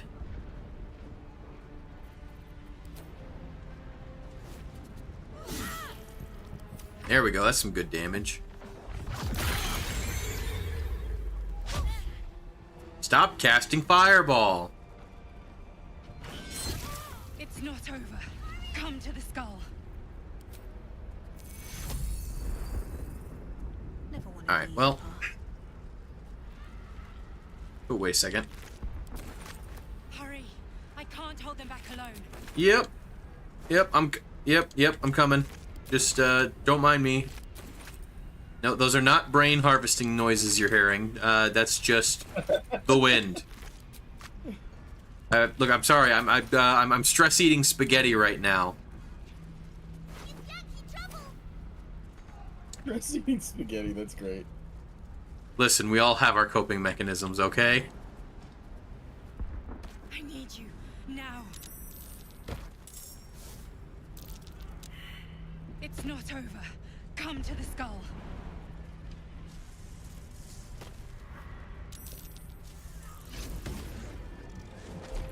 Oh, I'm guessing that's probably Orpheus.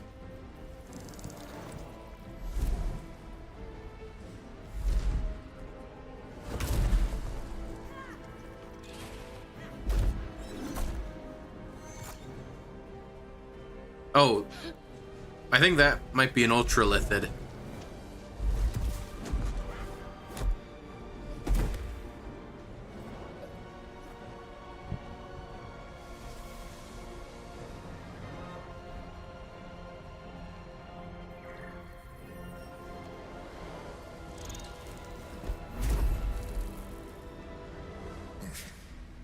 Before you do anything, I am your ally. We are in danger. The Githyanki is the source of our protection against the Absolute. I must subdue him, or everything we've worked towards is lost.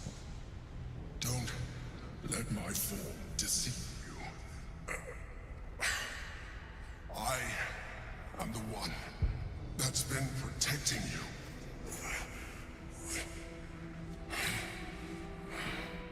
I am the one that came to you in your dreams. Yeah, no, that tracks. Oh? Well, I mean, if he was coming to us in our dreams, he's not physically been with us. True. If he's got mind magic, he can make us see what we want to see.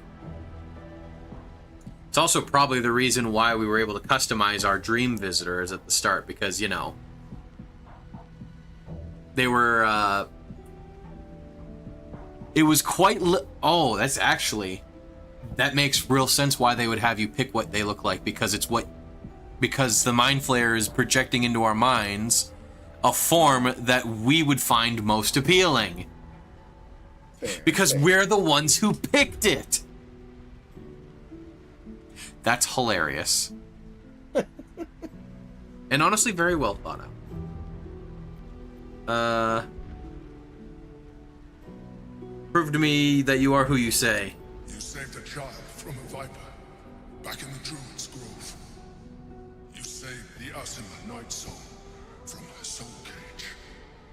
You let me live last time we were here, though it brought Blackheath's wrath upon you. Your continued existence as yourself, and not a Mind Flayer, should be all the proof you need.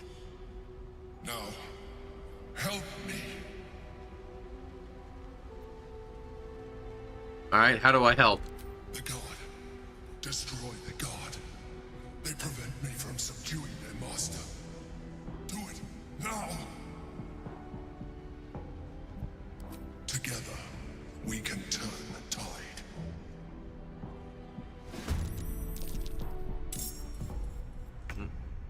Oh, hello.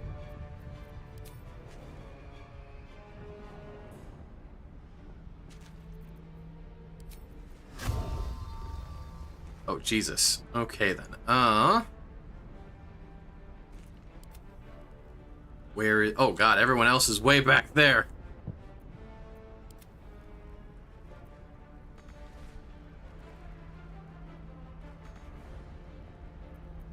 Red in tooth and claw. Jesus, they're all the way up there, and they're all in initiative still. Okay, well... okay, hang on. Let's see.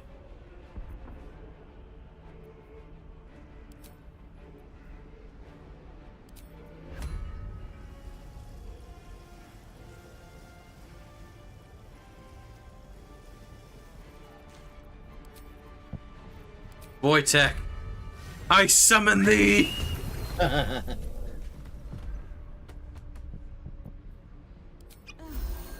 Definitely need a potion.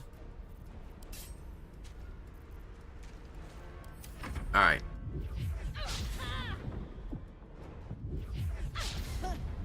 Aha!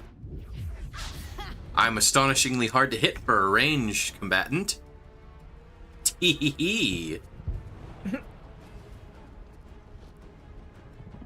Hey, you DK! How you doing, pal? I killed Lanky. What? Hi, otakus. I forget, Lace, did I tell you I made the remember that Donkey Kong meme video I showed you? Yeah. Yeah, well, I took the first few seconds of it and made it into a redeem. Hey, DK? How you doing, pal? I killed Lanky. What?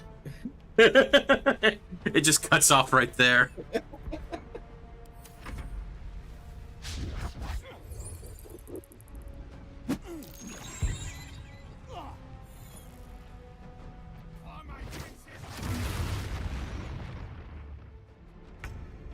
Man, they're all like Way of Elements monks. Come on. There we go. I believe I can fly.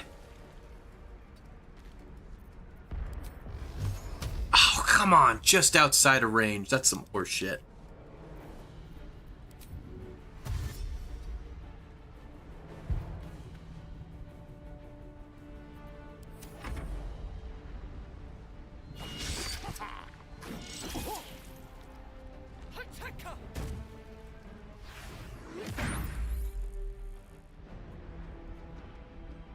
And I will say they definitely made Elements monks pretty formidable. Yeah. Which, I mean, well, to be fair, the bar for that was pretty low to surpass. I can still move fast when I need to. Destroy the Honor Guard.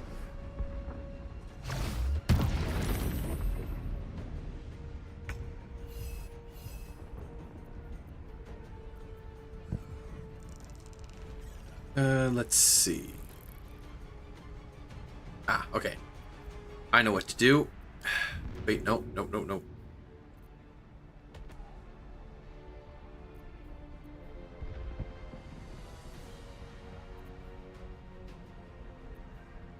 Wait, where? Hold on, where's my roar ability? There's Hunting Paws, which can make them drop their weapons, but they're not using weapons. Oh. Okay, there we go. I was missing a... Oh, okay. That's weird. Huh, just a UI glitch. That's fine. Yeah. Well, glad I figured it out. Okay, Wojtek, you're gonna move over here. You're gonna do the goading roar. Ah, damn it, they both saved. Well, it was worth a shot.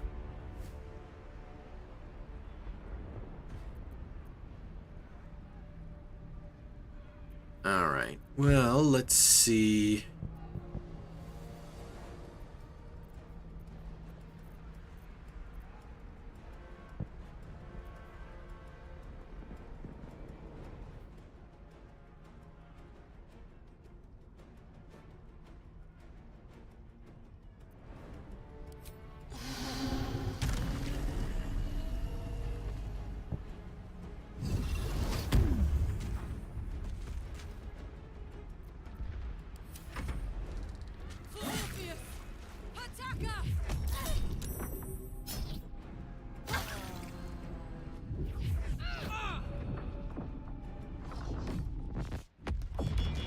Jesus. I have no idea what on earth this guy's even doing.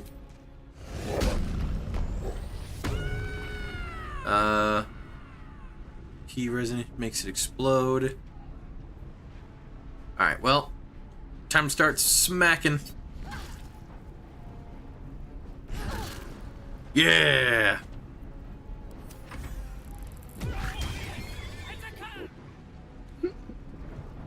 Oh shit.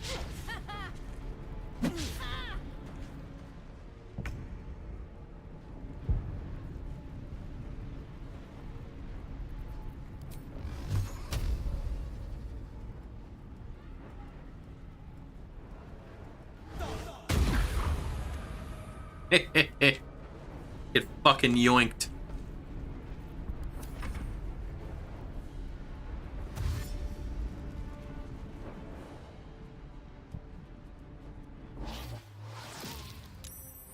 Oh, fuck. Will just got paralyzed. Alright.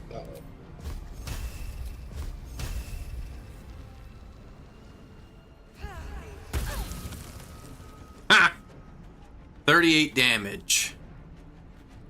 So, fun fact, the way concentration works is whenever you take damage, you have to pass a constitution saving throw of either 10 or half the damage you took, whichever is higher. So 38 damage, cut that in half, that's what? Like 38. That would be 19. A DC of 19. Yeah, that'd be pretty tough to beat.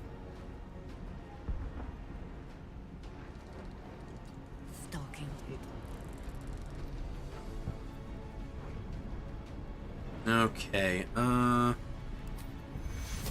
then I'm gonna cast a healing word on myself. Because I could use some hit points. Ooh, nice. He just dominated one of them.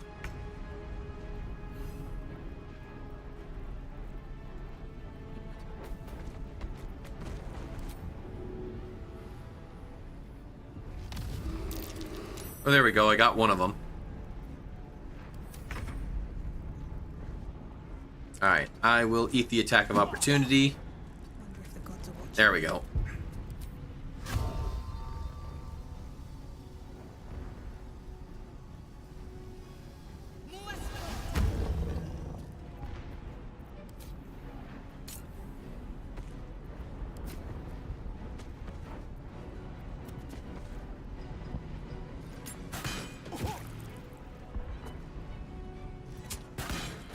There we go.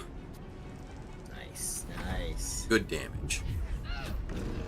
Let's see.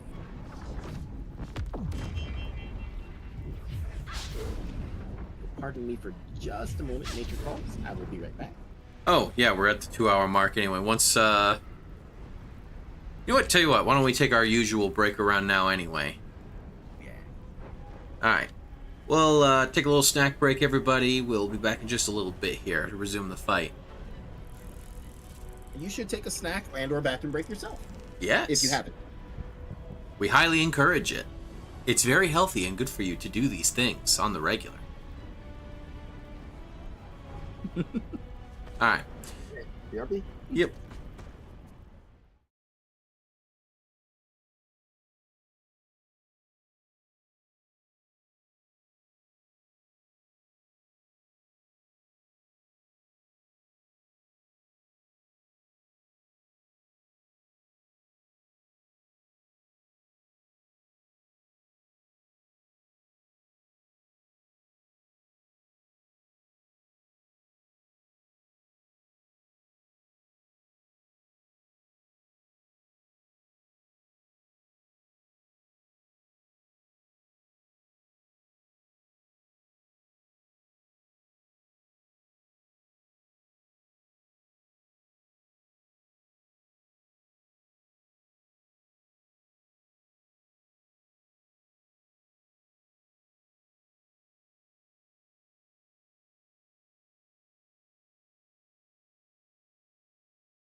I have acquired a lad.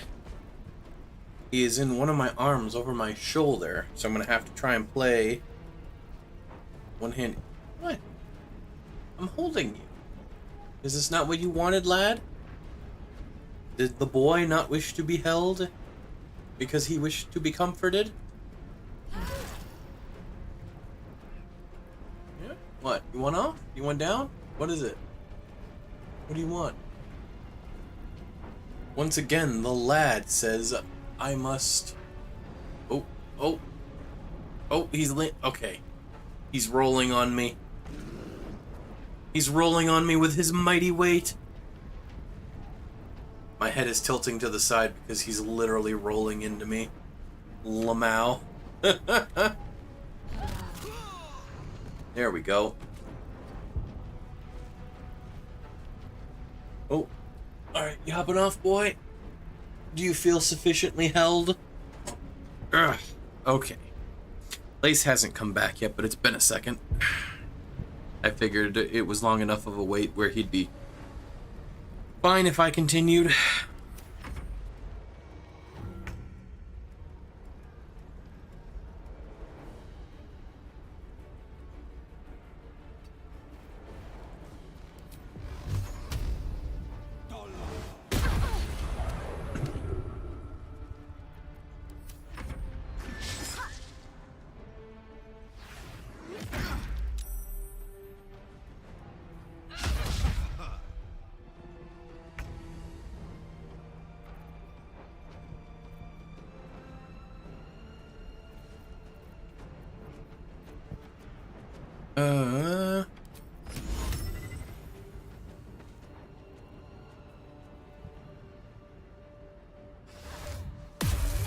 Yeah, there we go.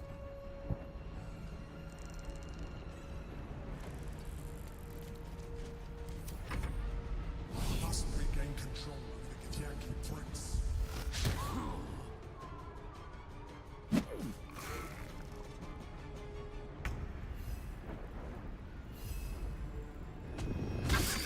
Yeah, there we go.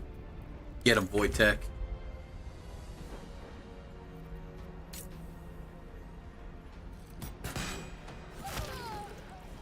Dead.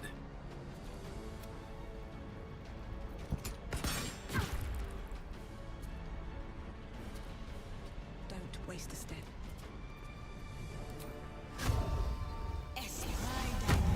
Alright, swap over the hunter's mark.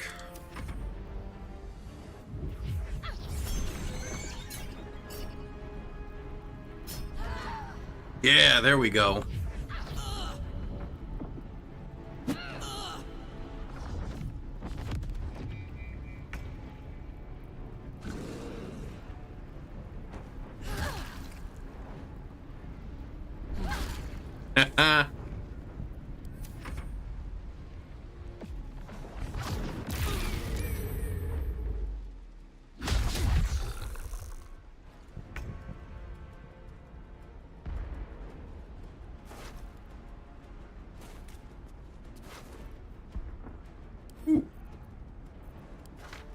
That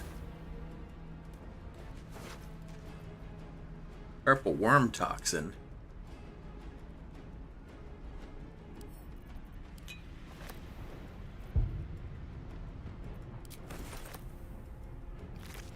Damn, these guys got some good shit. Alright. Shit.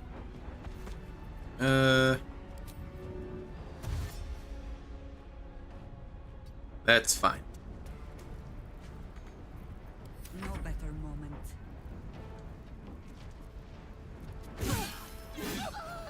Yeah, there we go. Apologize for the wait. I had to wait for the bathroom. No worries. Also, some good news. It looks like the game is like up and running now. Oh, cool. All right, well, just give me 1 second here. All that's left is one enemy, which, Jesus, they're all the way up there. I actually only just started a couple minutes ago. I was giving you a second. The lad actually, he started meowing at me. He wanted to be held for a few minutes. Funny you say that, because Oz just decided to come on over. also demanding attention. Come on. Jump up while I'm looking at you. I don't want you to surprise me when I'm not looking. Come on. Oh, do it if you're gonna do it. Come on. I'm not picking you up. No, I'm not doing it. You're gonna have to jump up in my lap if you want to. There you go. See? You can both have Ooh. Oh, bless you. Let's see. Ooh, nice. Some decent loot on these dead Githyanki.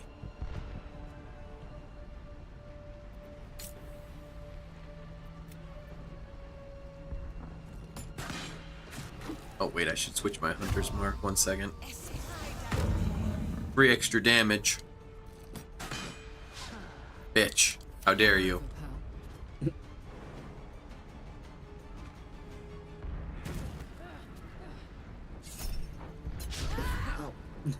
I love you too, Oz, but don't headbutt me in the chin.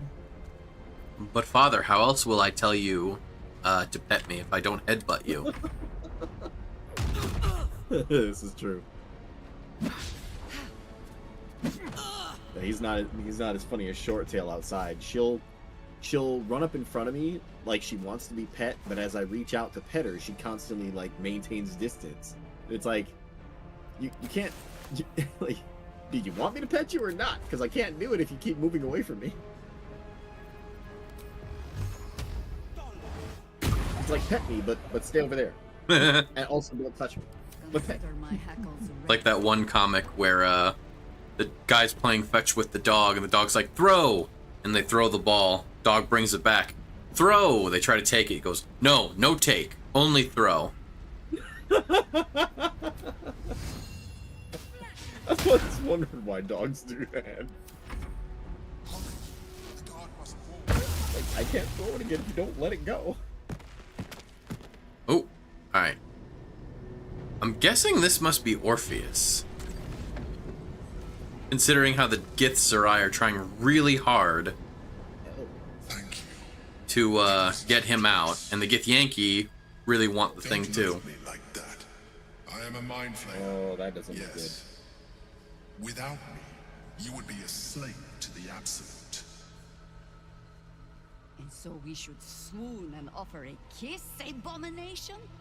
Ah, I would not even know where to plant it.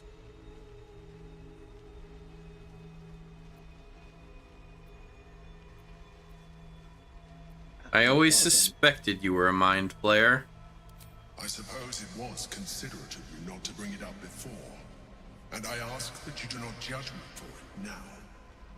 I was someone once. Someone just like you. An adventurer. I came from Baldur's Gate, though I was never one to be constrained by circumstance. Is this Will's voice actor? I longed for more. That longing brought me to Moonrise Towers on a search for treasure.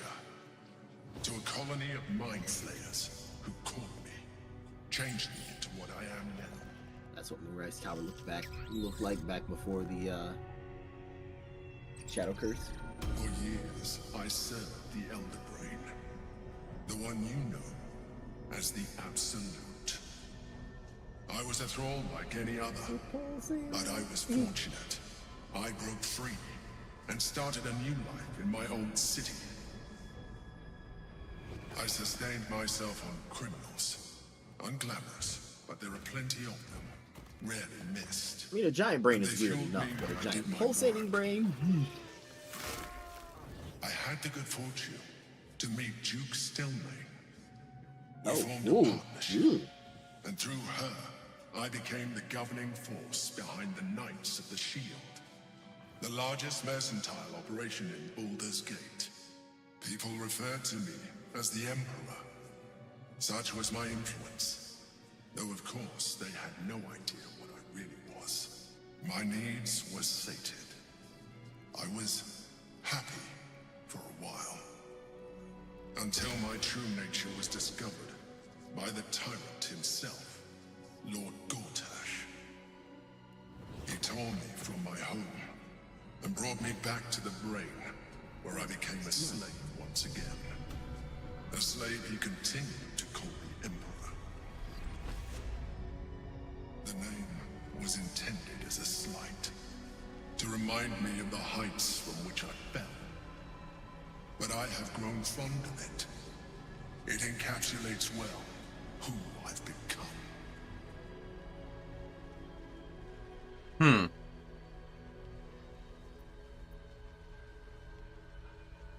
How did you end up in here? Gortash sent me on a mission to retrieve the astral prison. I was one of many, but the first to find it. How Gortash or the other chosen learned of its existence, I do not know. The moment I found it, I felt it change. My free will returning. I followed the feeling inside and found the Githyanki. I realized what the prison was for. Containment. While my body was within the prison's bounds, my mind was free. I could resist the Elder Brain, the Chosen. Better yet, I could plan to overthrow them. All I needed to do was subdue the Githyanki and find allies in the outer world. You.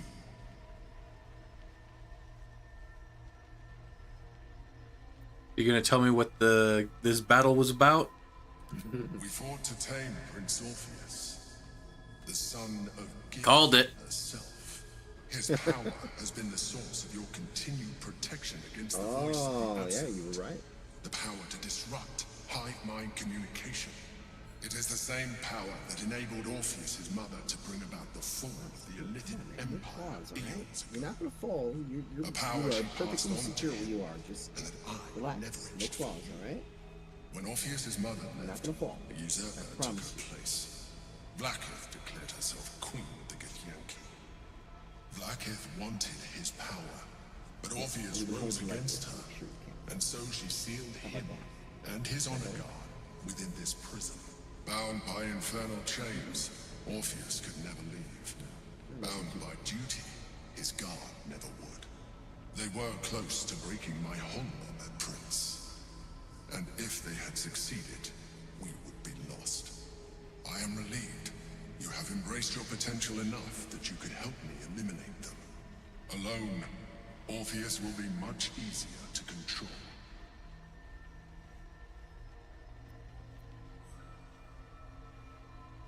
Was it you or Orpheus that Blackith wanted us to kill when she ordered us inside the prism? That's a good question.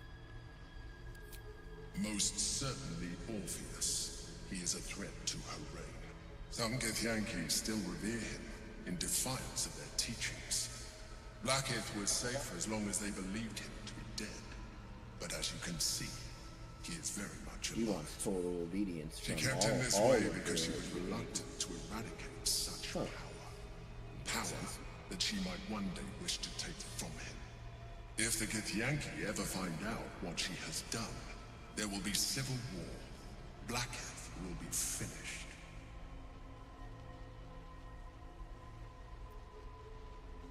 What happens if we free Orpheus? That would be a terrible idea. The moment he is free, he will attack you. Your only defense would be to kill him. And in so doing, he would doom us both.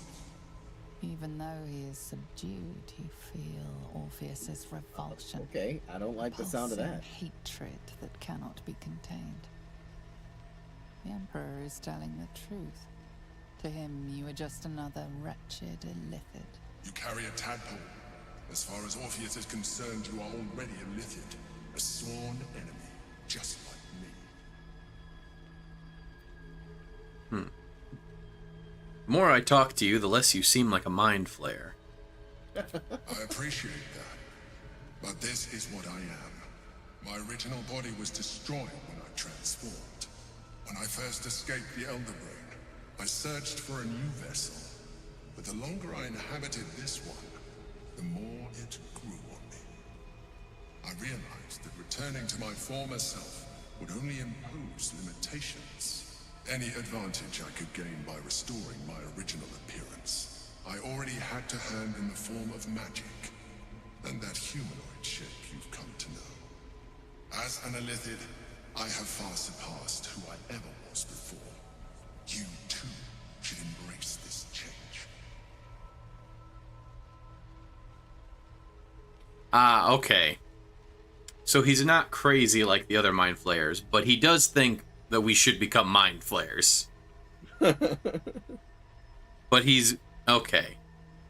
But he's not like trying to force it on us. He's just trying to encourage us. Yeah, I'm gonna have to say no. I kind of like not being a mind flayer. I'm trying to avoid becoming a mind flayer. I thought you agreed to protect me. Right? I believe we'll have a better chance of defeating the Elden Ring if you embrace your latent Lithid potential. I've been studying you for a while now. I believe I can trigger the next stage of your tadpole's life cycle while continuing to preserve your independence. You have seen what I can do. Imagine yourself with the same strength, the same intelligence, the same devastating beauty. Cash money of you, Oz. If you let me, I can evolve you.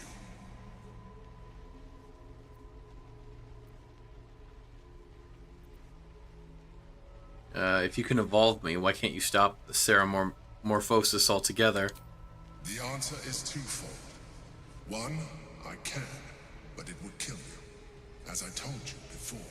Two, why would I? You have done well with the limited form you have, but you would do far better as an Illithid. So, do you wish to evolve or not? What would that entail, just before I say yes or no? You will be able to do things you never thought were possible. There will be physical alterations, of course, but only partial. You will retain most of your current form, and you will soon see that the benefits outweigh any perceived loss. So I'll be mostly a mind flayer, but not entirely. Oh, wow. You actually have the choice to do it or not? I mean, it says right here, do it, I'd like to evolve, or no, no way. What you gonna choose? I mean, part of me says, fuck it, we ball.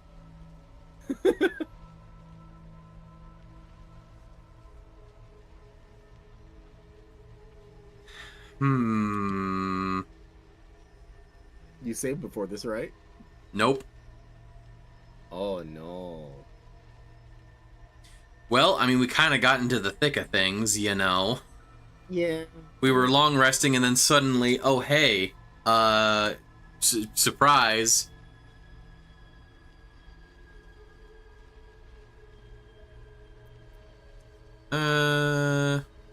I'll say no for now. Even as you say the words, you feel a lurch of disappointment. Your mind bristles with Illithid potential.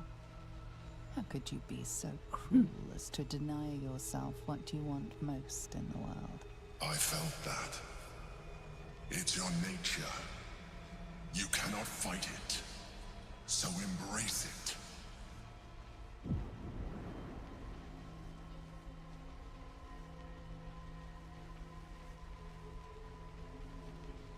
It wants to evolve, but it cannot do so alone.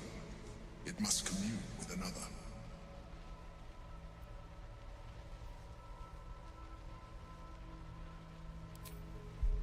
Eat it. Why is that an option?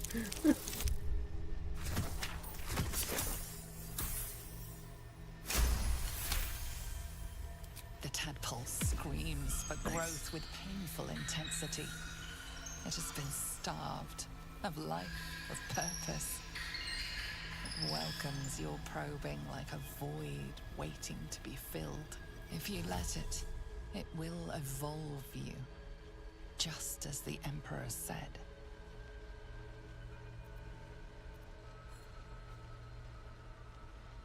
Oh boy, I gotta make a wisdom save to resist.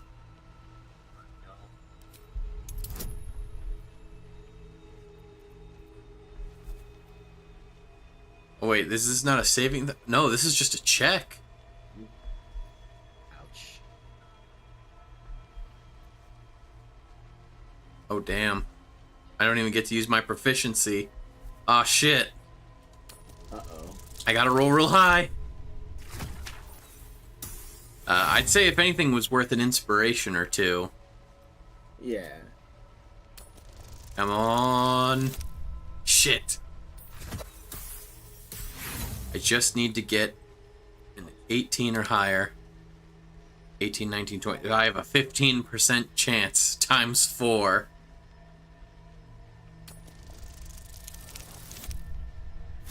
Yeah, there we go. A wave of disappointment, stronger than any you've ever felt. And then stillness. You've resisted your illicit instincts. For now.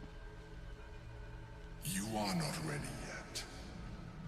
Keep hold of it then, until you are. It has enough vitality to further your evolution, and your allies.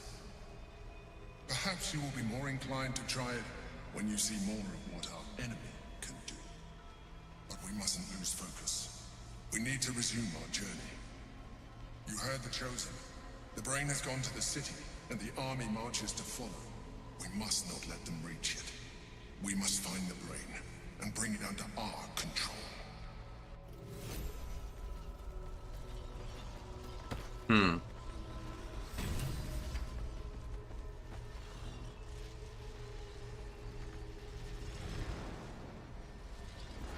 Soldier. 1 second. That guy have anything good on him? Nope. Okay.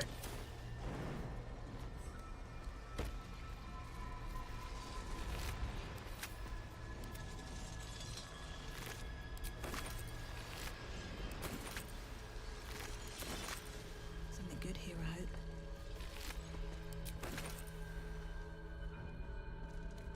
Let me just scoop up all this brain.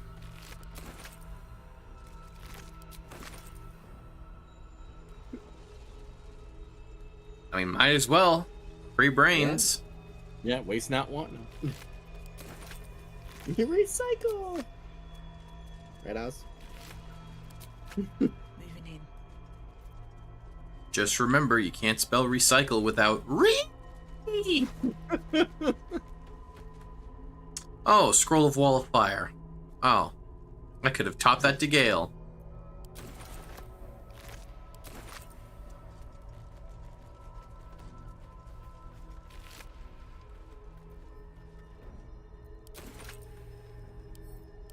Don't mind if I do.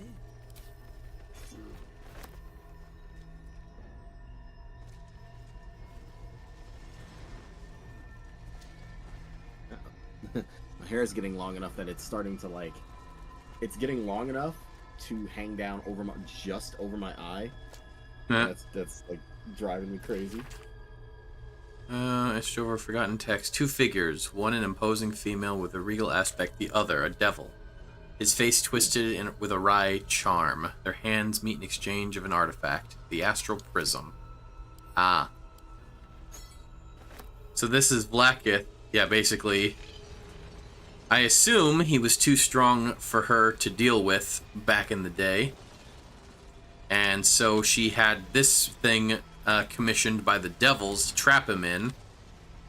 And, well, she figured, well, since he's in there, might as well just leave him. And then it got stolen. She's like, oh, fuck, okay, I need to actually properly kill him now.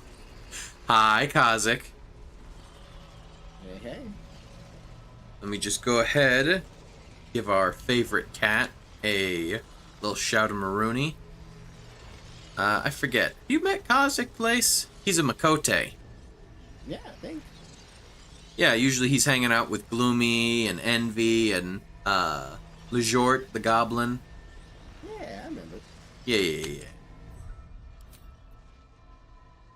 Ah, apparently you've talked about Mecha. Yep. All right.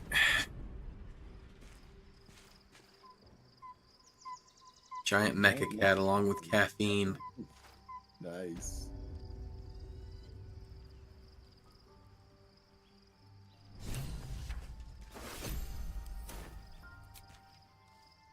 Speaking of mecha, I finally did get the one I wanted earlier today in Mecha Break.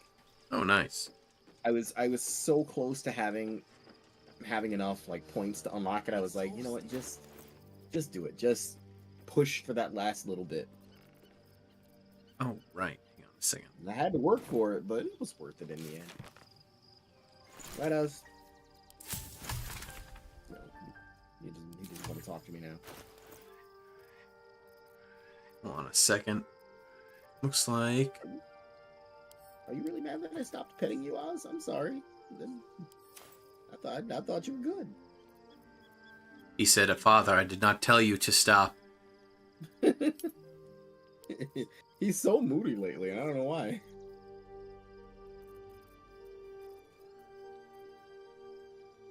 Ah! I'm carrying 25 pounds of gold.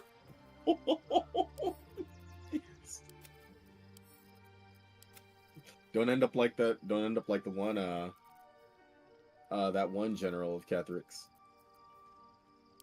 Didn't they like replace their whole body with gold or something like that? Oh no, I think they got turned into gold. Oh, it's even worse.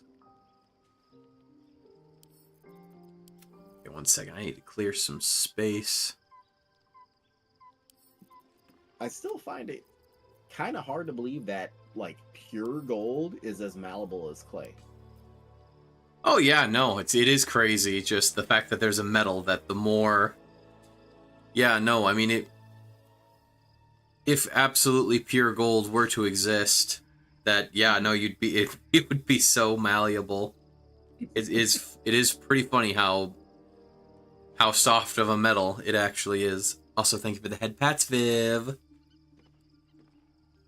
I was told years ago that it's also a really good conductor, but Oh, yes. because of how it is, it's very it doesn't hold up well. Like, Yeah, it's a good conductor, it just doesn't hold up well because of the heat.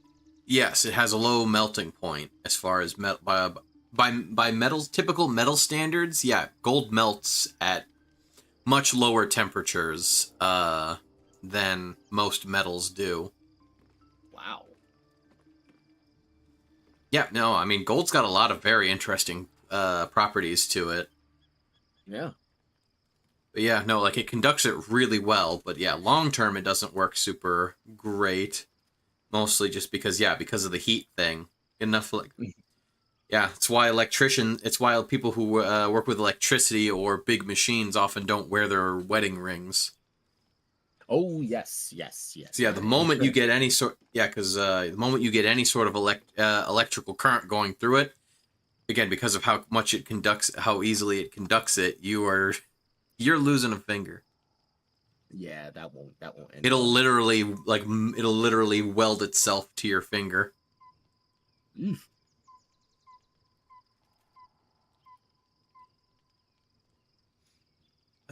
They showed us back in tech school. They explained to us that you can't wear jewelry, not even your wedding ring, when you're working. And to further drive the point home, they had a picture of a guy's hand resting on the table, and his ring and ring finger were sitting just in front of his hand. Now, how do I say this? Pretty much the ring and all of the meat just got pulled off. So you got, index, middle finger, bone of ring finger, pinky, and then the ring and the flesh of the ring finger were sitting in front of the hand. And I'm like, what are the odds of that happening? And also, ouch. This poor man lost a finger. Yeah,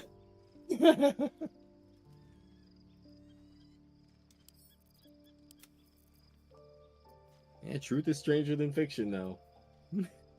Mm-hmm. I don't know, one buddy of mine, he was just like, that's no big deal. I'm not taking my wedding ring off. Me and my wife have been together, blah, blah, blah, years. I was like, remember that picture? How do you think she'll react to that? And then he quietly took his ring off and put it in his pocket. Yep.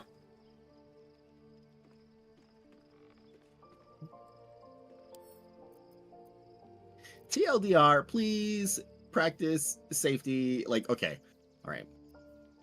because this came up at work again recently, and because something bad almost happened, if you're supposed to wear goggles for the thing you're doing, please wear goggles. I don't care how dorky it is or how uncomfortable it is or whatever. Like, if it says wear goggles, wear goggles.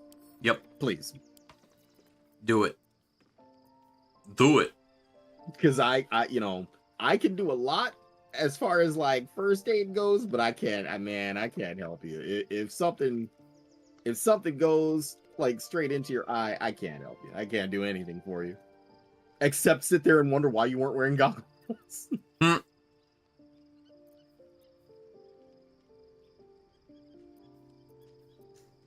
Oh boy, I'm just taking a quick peek at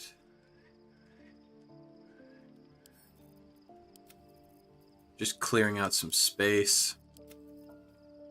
I also accidentally punched myself in the eye when I was trying to like loosen something, and I thought, this wouldn't have happened if I was wearing some sort of like safety eyewear. But you didn't, like a fool. Yeah, well, I mean, I wasn't expecting, like, it was on so tight. Like, once I got it to loosen up, I wasn't expecting to like lose my grip and just punch myself in the eye. But here we are. I'm fine. I was fine, but still, it was just one of those embarrassing moments where you're like, that's why they tell you to do that thing.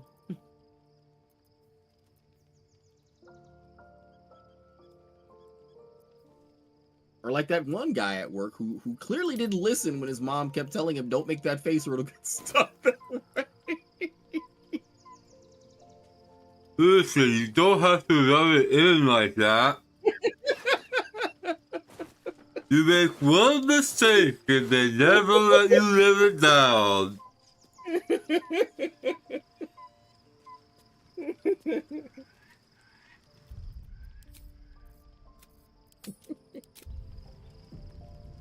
Oh, man. Alright, doesn't look like anyone wants to talk to us specifically, so... Sleepy time. But for reals this time.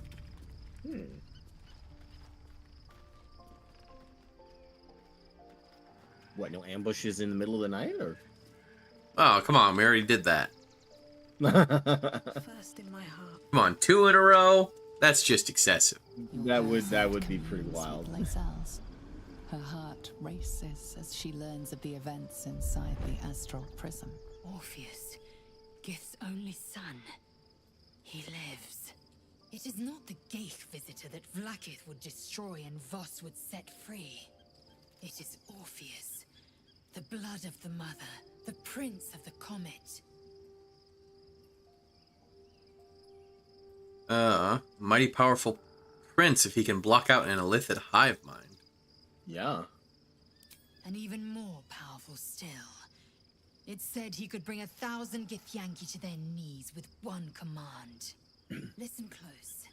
The Emperor spoke only in holy That's truth. why Blacketh wants him out of the For picture. you to know the tale of Orpheus, you must know the tale of Gith and of Vlaakith. Long ago, when we rose up against our Geich slavers, Mother Gith made for the Hells to secure an alliance with the archdevil Tiamat. Tiamat gifted the Githyanki our red dragons. Oh. Gith Whoa. remained in the Hells. Whoa. And Tiamat's envoy proclaimed Vlaakith our ruler. The first Vlaakith of many. It is Vlaakith 157 whom my people now call Queen. 157? That's a lot of Vlaakiths. Yes. Our current queen has claimed undeath and reigned for 1,000 years. But it was the first whom Orpheus tried to slay. 3 more and they get a free one. Orpheus is Gith's only son. He led his mother's own honor guard in a coup against Vlaakith I.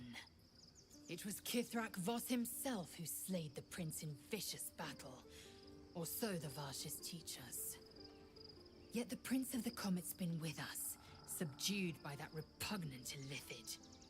Should Orpheus go free, he would tear Vlaakith's empire to pieces and build new glory from the scraps.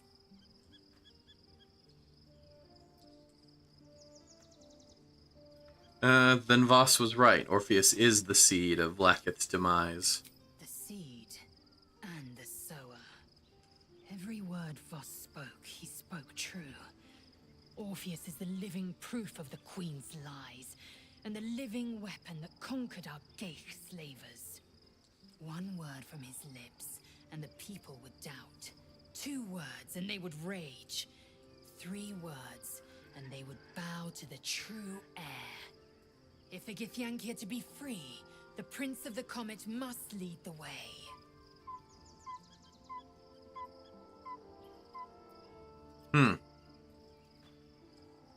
The Astral Touch Tadpole promises exceptional power. It also promises to break us beyond repair.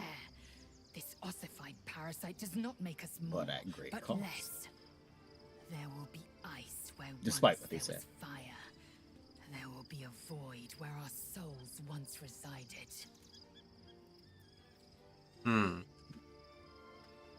Oh my god, I can, oh man, I could try and talk her. Just cue the Always Sunny in Philadelphia theme. Tav convinces the party to become mind flayers. Da da da da da da da da. Oh god, even with the advantage, with the -1, I'd probably have to get a nat 20 for that to work. I know, and I won't.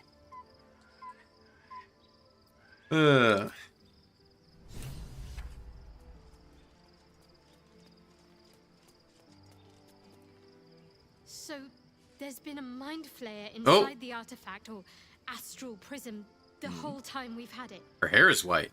Sounds like utter madness, even though I've seen it with my own eyes. The more I learn, the less I understand just why I was sent to retrieve that thing. I was also wondering why Shar would send Shadowheart to do it. Nor the Mother Superior. The prism is no longer my mission. Saving my parents is. But I digress. Did you want something?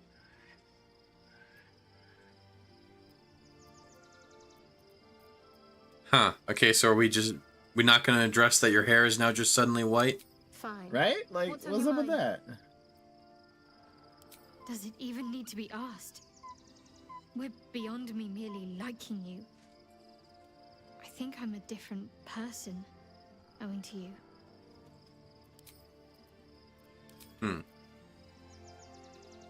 Be honest. What do you think of the new look? Ah, there we go. Now we're addressing it. How'd you manage it? An unexpected benefit of my training.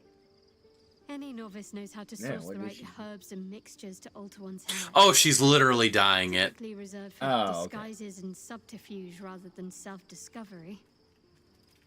But I don't live by Shah's rules any longer. No, that's fair. That's fair. Well, I love it.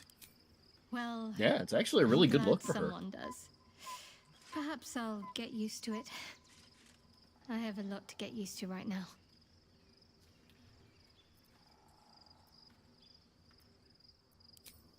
Okay, so hang on. Okay, well now we have to redo all the stuff.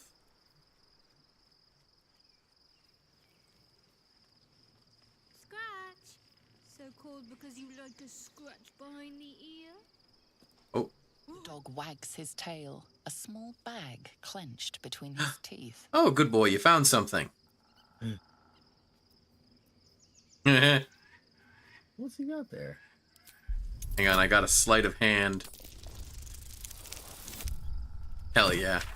You gotta be quick if you want to get something out of a dog's mouth.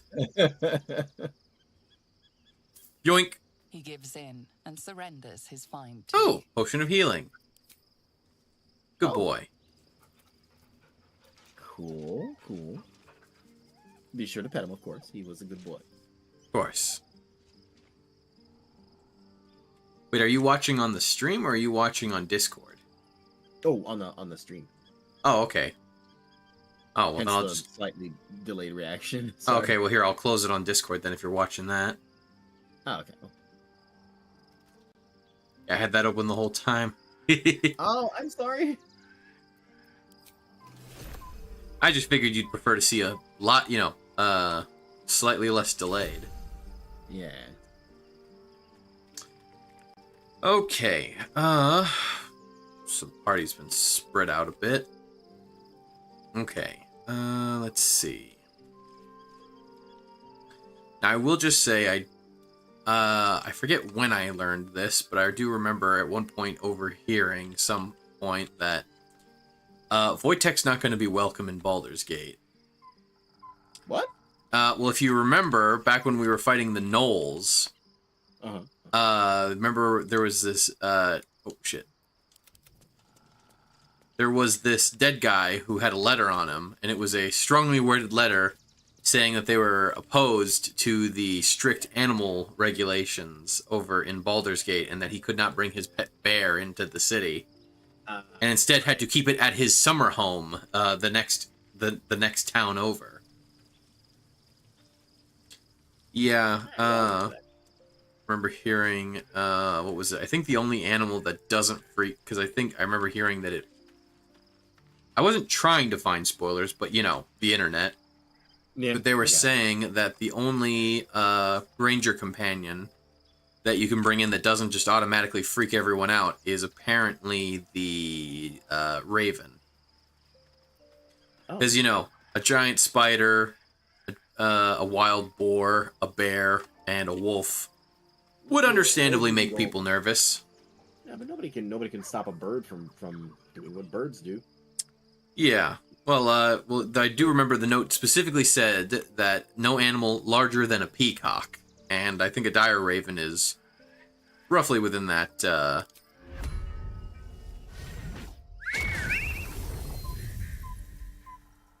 Fair.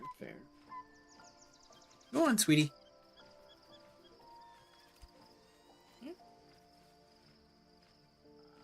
Is Sweetie Cat? Oh, yeah. You want to chill with me, or do you want to? You got out of her bed. You heading out? You tired of napping on the bed? She's like, all right, I'm head out. Oh, all right. Looks like she's hopping up onto the dresser. Goodbye, sweetie. Okay. So Will's over there. Jaheira is, well, current party composition's decently spread out. Might not be a bad idea to bring Gale with us, though. He did say he knew about that shop. Yeah, that's right. He was saying to go there as soon as you got to the city. Yeah. Let's see what that's about. Why don't we swap out Jaheira then for Gale? Yeah. I think there's probably not a whole lot going on with her, like, for now. I could be wrong.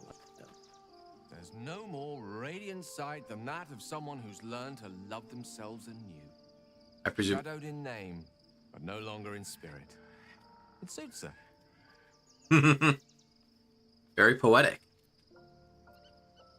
Oh, nothing would give me greater pleasure.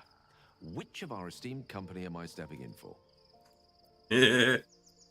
Back in the thick of things at last. Oh, how exciting. I like you, Gale. You got a lot of chutzpah.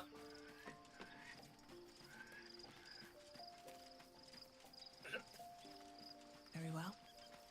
Okay, so we're here. Okay, so I need to swap out Karlach for Shadowheart. Then I'll have I'll have to have Will and Gale walk over here, and then have Shadowheart ready to cast Aid.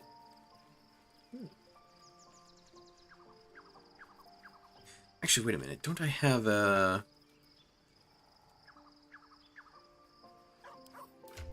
We have an amulet that lets us cast Aid like once a day. Oh, wait. Yeah. The thing of the absolute. Wait. We're right. We might not even need to use a spell slot for this, actually. That necklace. Well, I hope. Aside from the obvious. Yeah, I do gotta agree. The white hair looks super cute on her. Right. Your dance card is full. Lose a part. Wonderful. I didn't dislike her original hair color, but that just, I don't know, that just kind of hits different. Yeah, here we go. The Absolute Talisman. I get one free casting of it. Oh, wait, no. That's right, it only works on yourself. Well, never mind then. That's fine. Need to find a way forward.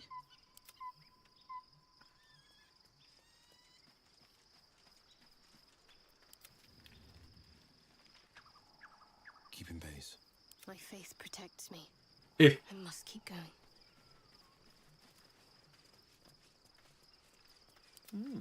I applaud your taste. I'm ready. There we go. Alright, we got everybody. Lost in thought.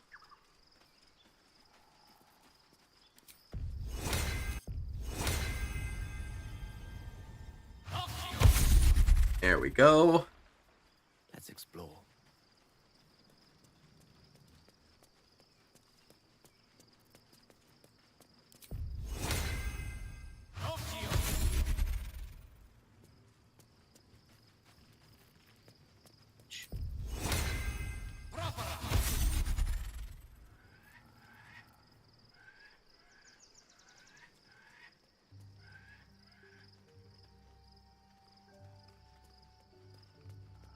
Okay.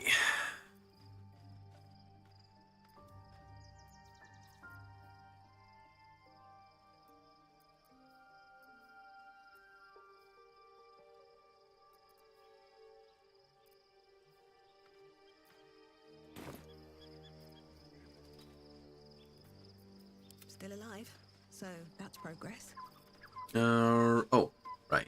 Karlach. Gods, Shadowheart looks like a stack of gold. Never thought I could get so excited about someone's forehead, but here we are. You know I'm up for it, but your party's a little full. No. Alright. Time to leave camp.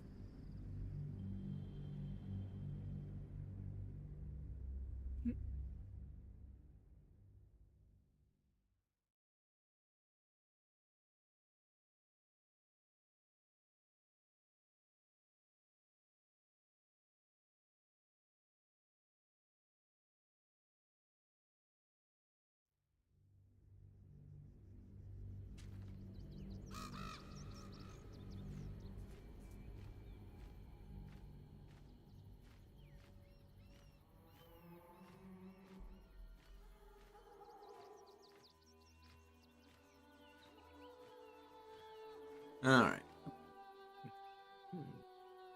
We must find where Gortash and Orin have established themselves, and take their nether stones. I was supposed to sacrifice myself to stop the Absolute. Yeah, I don't think I could have gone through with it, in truth. And I'm Oh, glad I that think we're in didn't, given what has come to light.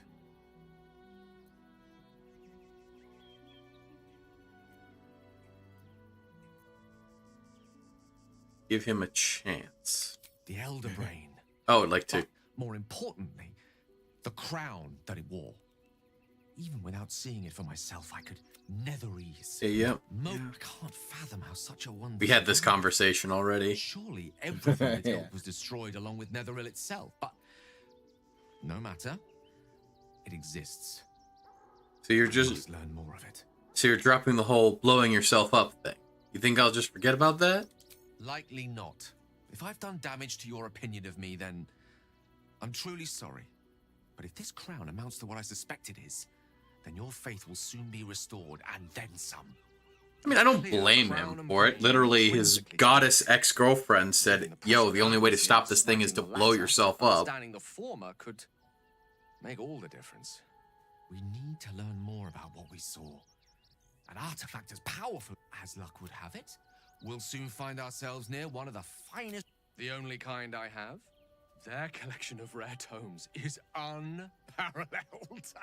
You'll have to forgive my eagerness, I do but love how my he's suspicions gushing so prove much. to He's hold literally water. going. This could be the answer to all our problems. Like he's literally beside himself. That he's starting. That he's like incoherent for a moment. I can see it actually.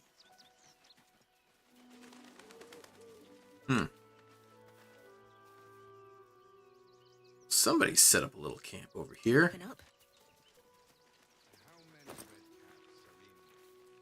Ooh, I'll take that.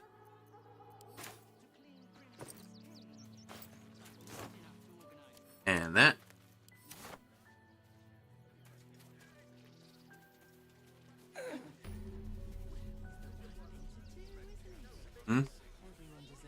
Where's the waypoint? Excuse me. I can't find my mum. Ooh, Ranger, tell me where she went. Little one, I can try tracking her down. She went looking for herbs. That's what she said. Said it was for the spots. She had them all in her hands and face. She said she wouldn't be gone long. But that was a whole 10 days ago. The herbs you know for salving sores would take effect immediately.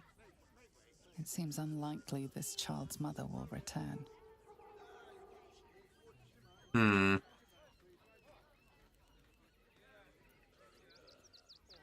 I think your mom will be gone for a while. Maybe best to find somewhere safe to stay? It does get quite cold out here. I'll have another look for her first. Thanks a lot. Unfortunately, that's probably not all too uncommon in Baldur's Gate. If Waterdeep is fantasy Manhattan, Baldur's Gate is fantasy Gotham. And that's not an exaggeration. I don't doubt it. As long as you stop sulking and start walking right now.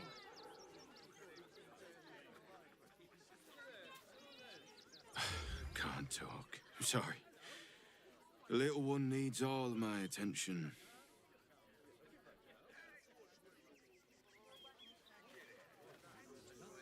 It's there now. You can see the city. Up on the hill. See it. It's up there and we're down here. That's why we need to walk just a little more. 1 foot. Turn back, citizen.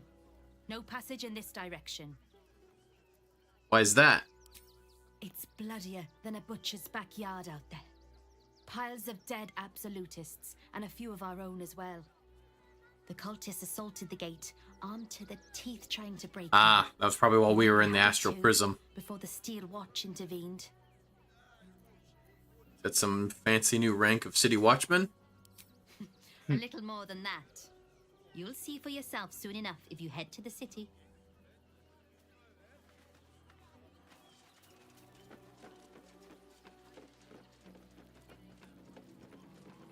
Whew. Yeah, it's definitely a bit of a bloodbath over there. Yeah.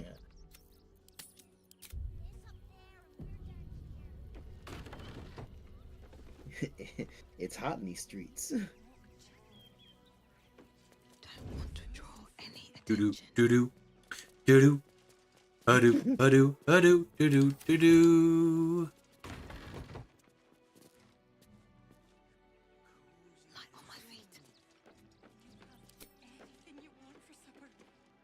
All the things your tummy can handle. Carefully now.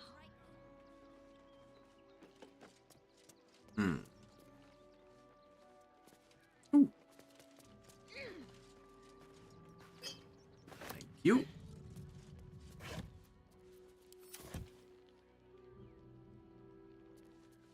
Ooh, hello. Potions, let's go. Lotions and potions galore. That's why we need to walk just a little more. Do, do, do, do. Wonder if the gods are watching me.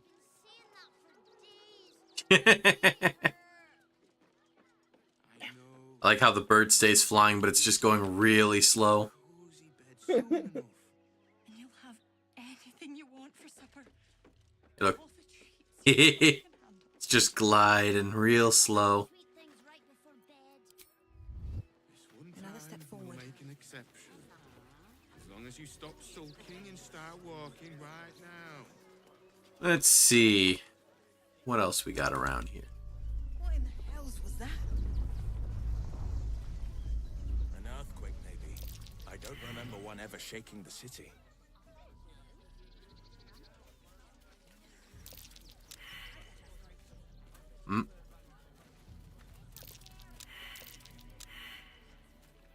Must be a box. Must be a dirt mound somewhere that we just can't see. Anything of use?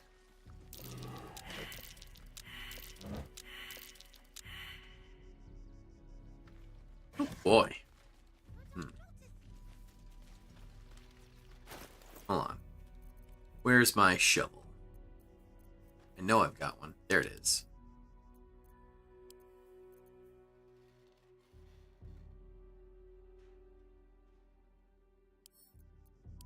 Wait, why can't I dig?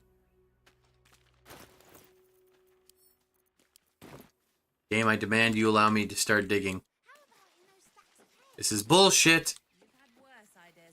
Alright. Oh wait, no, you said you wanted to try to oh my goodness, silly me. Yeah? You wanted to join, right? Oh, yeah, no worries. I mean, there's only so little time left on. Yeah, you're right. We'll have to do it next time. Okay. Yeah.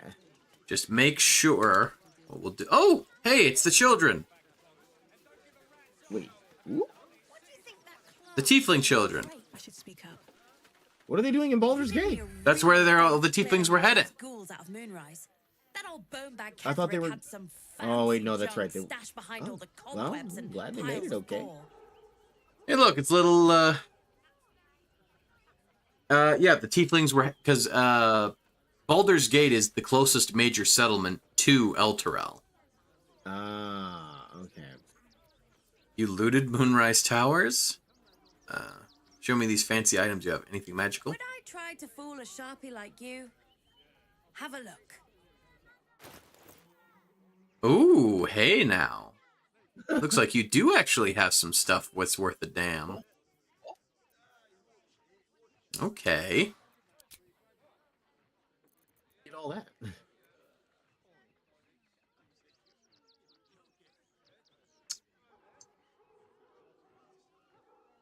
Let's see. Holy hand soap. Using this will clean off dirt, blood, and face paint and remove conditions that make you smell. 257 gold. That must be some really damn good soap. wait. No, wait. Like that one episode of The Simpsons with Bar. 257 gold? That's outrageous. This had better be the best damn soap I've ever used. You got lucky. Remember that episode? Yeah. I love that. Just, oh, it seems that the prohibition technically never ended in Springfield. We have to get rid of all the booze. The Scabby Pugilist's Circlet. Your weapon and unarmed attack deal an extra 2 damage while surrounded by 2 or more foes. Not bad. Definitely something that'd be really nice to put on a monk, for sure.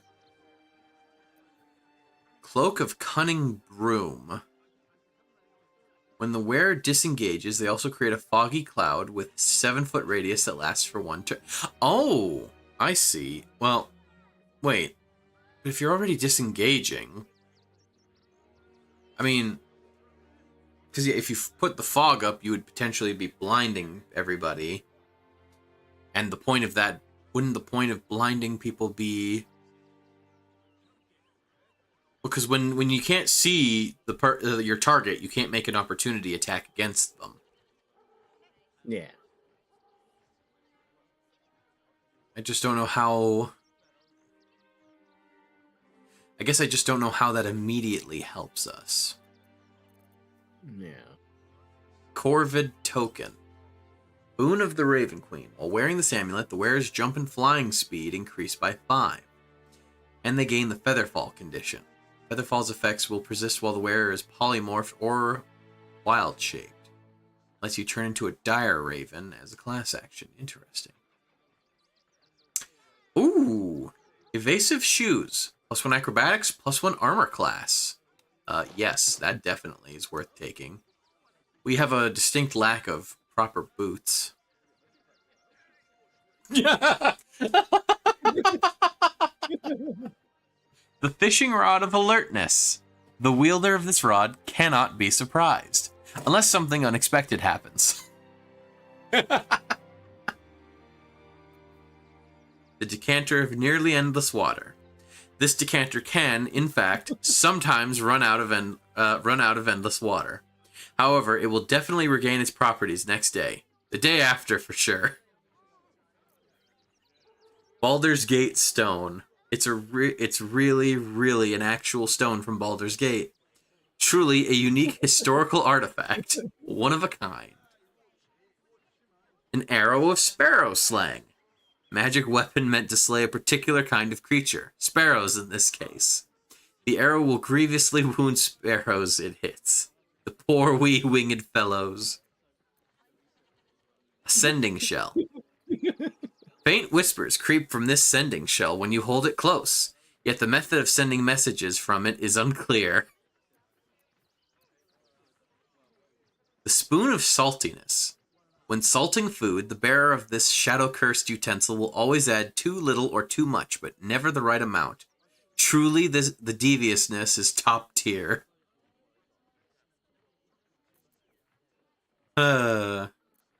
Okay.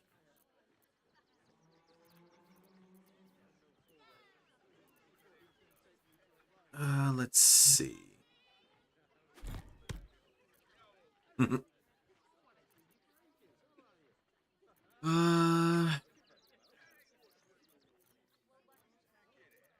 Oh, right, I was gonna have Will potentially swap out his clothes. We'll deal with that in a second.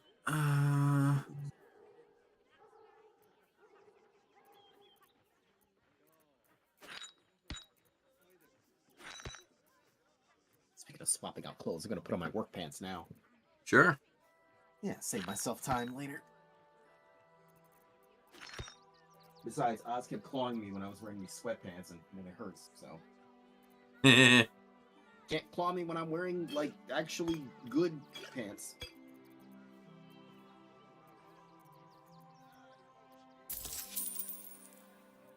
But he can't get fur all over him, and that's not... You know what? I realize there's no winning here.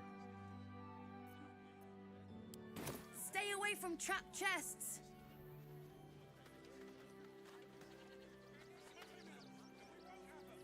Sharp as ever. And here I thought I unlocked the victory condition, but nope. Nope.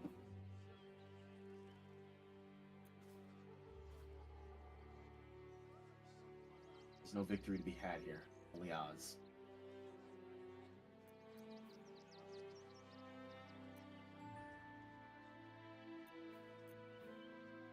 Ooh.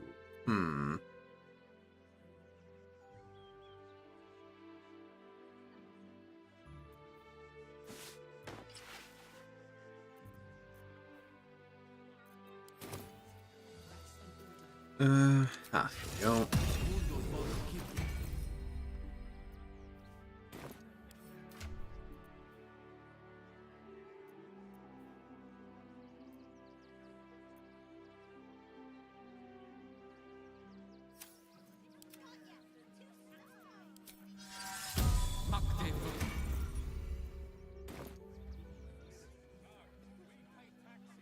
There we go.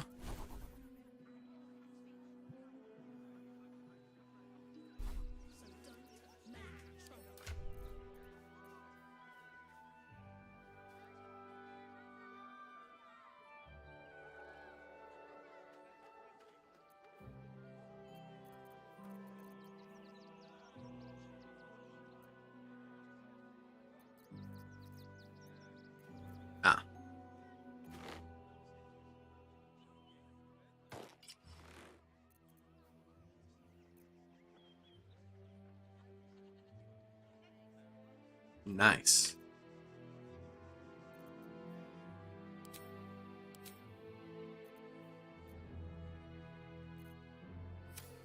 How about in those stacks of hay? You've had worse ideas. Shouldn't have wished to live in more interesting times. Let's see.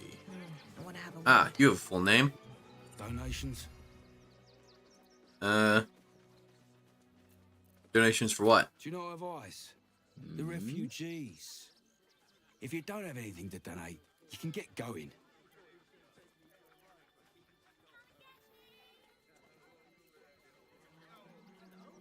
I want to donate some supplies. Let's see what you've got.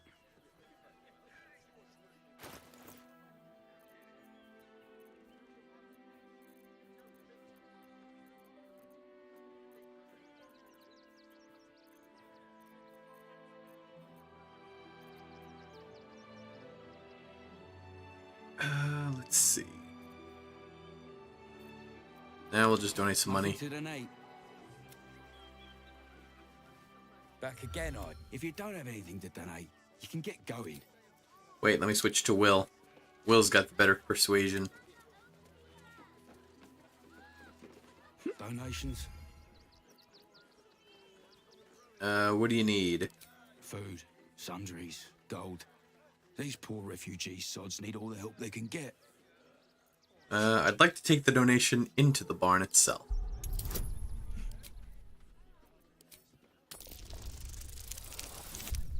Hell yeah!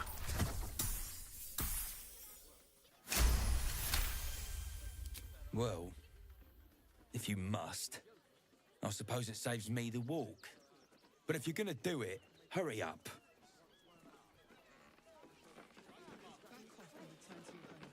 Do do do do. At a time.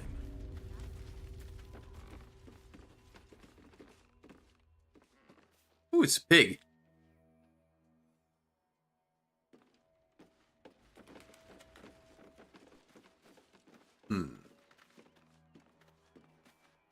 Oh. Seems I have to remind some of you that what is in this barn is for the refugees, not for your dinner. Next one I find skimming from the top cleans the latrine for the rest of the month. Well, I mean, yeah. Can't have people stealing from the refugees. What sort of a horrible monster would do that? Just go up to this donation chest when no one's looking, Never a dull moment. crouch down and unlock it, see what's inside. Come on, open up. Actually, hang on one second. What is he currently? Ah. Put on the guidance. I probably won't take the stuff, but I mostly just want to see what's in there.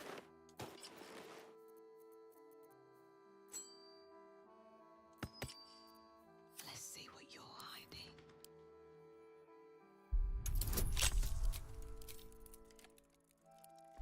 There we go. Because I can.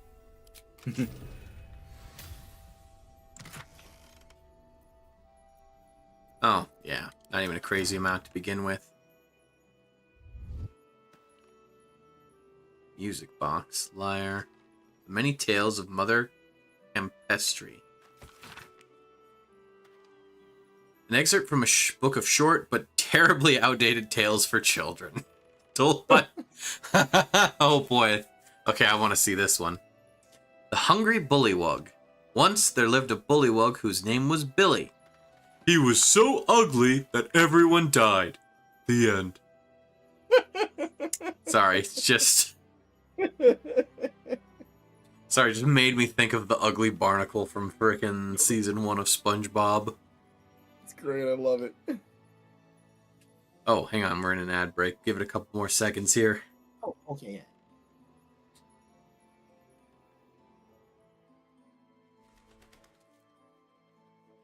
There we go. Okay, ad break should be over now. So, an excerpt from a book of short but terribly outdated tales for children, told by Mother Campestry.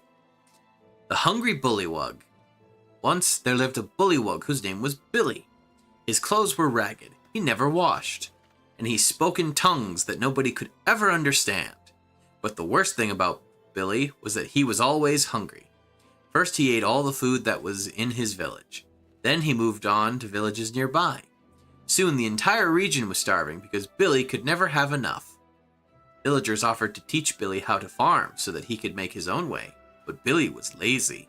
Billy only ever wanted to live off the kindness of others, so that is what he did. One day the villagers decided they'd had enough. They had been forced to live off their supplies for months and were sick of it. And Billy, having gotten fat from eating all of their food, started to look rather appetizing himself.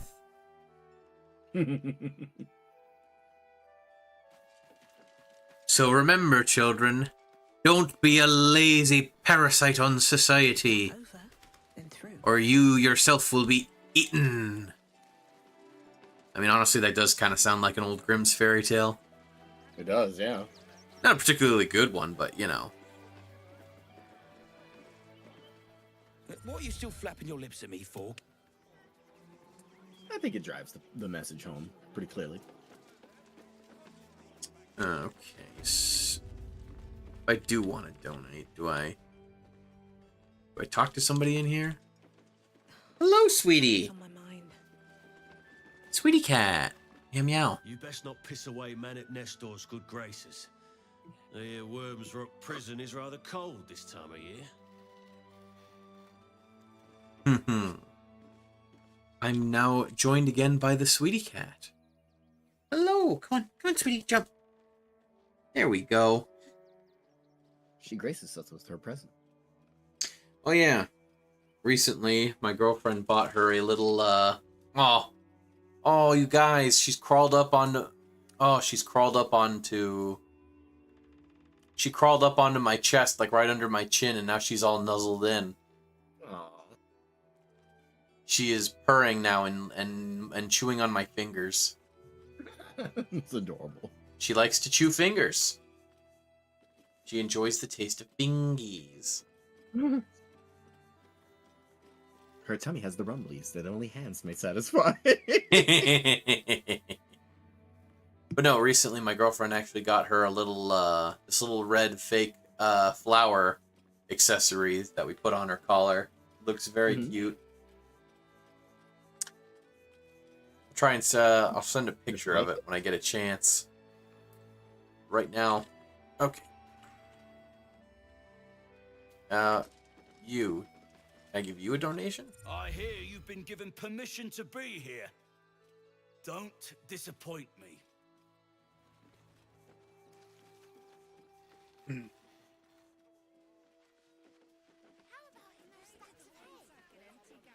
Actually, don't know how on earth I'm supposed to... I said I'd bring the donation in, but like... Where am I supposed to put it? I wasn't actually trying to steal.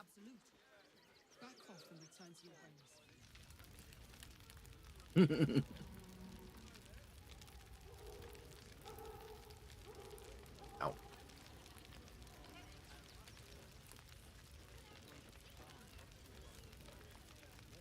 Christine is pretty fun, but can't she help out a bit more? Or even at all? I'm really worried about Umi. So with Umi. They got me signed up to learn to make pots, which is dumb. I'd rather learn how to kill cultists. And I bet you'd back me up on that. I mean, a little column A, little column B. I feel like some self-defense lessons would certainly not be a terrible idea to teach the kid. Right?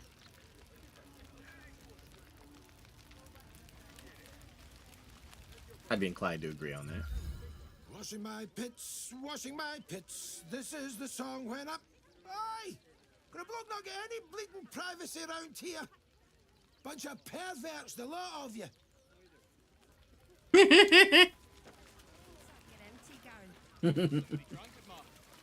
Oh, it's some of the tieflings.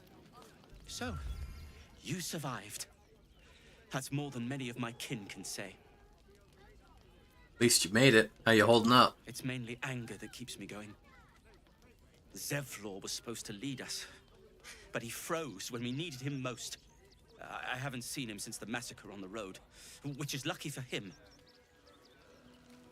Yeah, if I remember correctly, I want to say this is the guy earlier when we were at the camp. When Lae'zel was with us, when she wanted to know where the Githyanki Creche was. You know, and she's the one that tells that forced the guy to bow. Oh yeah. I want to say, yeah, I think that's. It was that guy? Yeah, I think it was. I'm pretty sure it was him. No, I don't remember what Your he looked face. like. Your face is familiar, but it isn't Danis's face. His is the only Aww. face I want to see.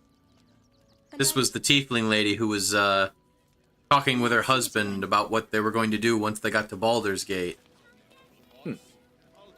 That's a bummer. What a sad situation. The once proud tieflings of Elturel, reduced to beggars.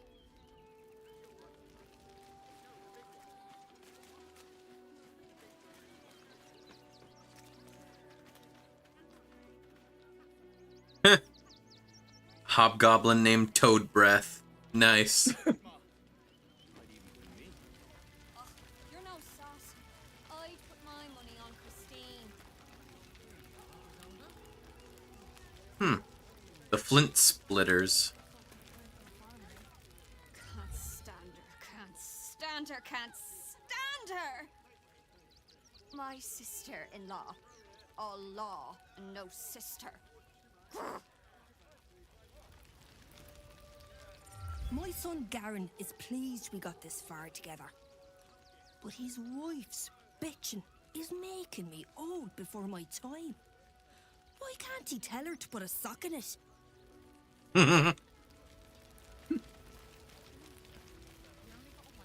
Actually got here safely, towing along my wife's sister and mother. Or maybe they towed me along, eh?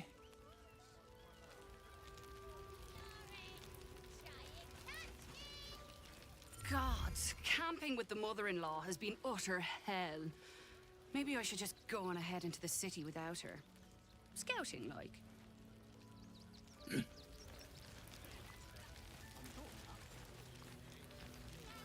Ooh, we got Granch, York.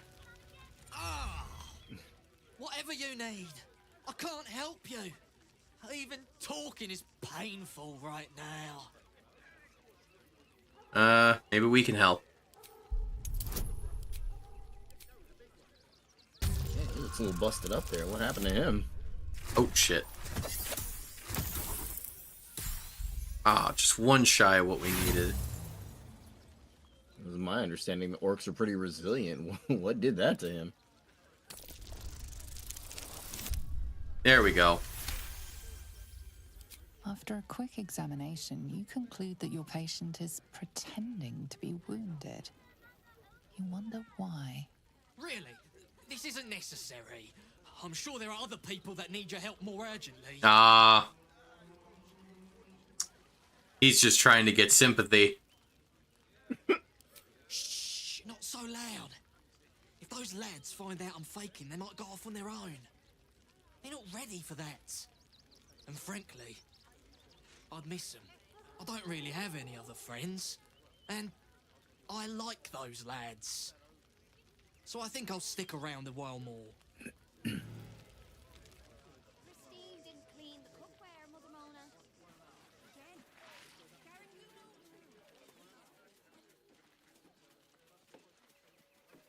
know. Dead chicken. Won't get us fed and watered.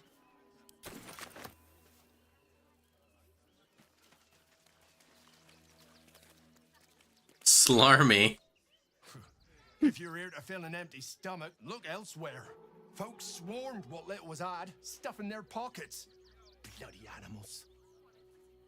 I mean, you'd probably do the same if you were in their position. Look at that. I probably would. Pie that fruit could have made. Now it's mush. We got here first, friend. You're welcome to whatever scraps we leave behind. Funny thing is, they don't know. We have so much food and money, it's not even funny. That'll be good for fire, if nothing else. Back off! I found these apples first. God, they all even murdered chickens too. Oof. My heart goes out to you, Farmer Smarmy. Or, ooh, nice. Sorry, Slarmy. Tend not to. If they just lined up and taken their fair shares, we'd have had plenty for everyone. If won't get us fed and watered. It's an unfortunate situation. Yeah. It'd be like that.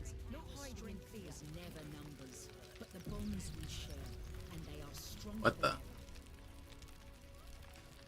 As long as we stand together. Oh shit. It's that guy from before who was looking for Astarion. The guy who wanted to, like... These are the vampire hunters. Oh. Uh-oh. That's not good. You recognize the words. Oh no, this is not good. Rites. To hear them is rare. This is actually quite the bad. monster hunters are as formidable as they are secretive. Welcome, friend. You find us on a solemn day. I pledge your dead my respects. Your quarry must have been impressive. I see you studied our tongue, friend. You're quite correct. We underestimated an enemy. Frey, Vald Iskdurovna. Frey, Vald Iskablast. Our tribe left camp on a rescue mission. Only Alma and those you see here returned. They saved whoever they were set out to rescue? They could not.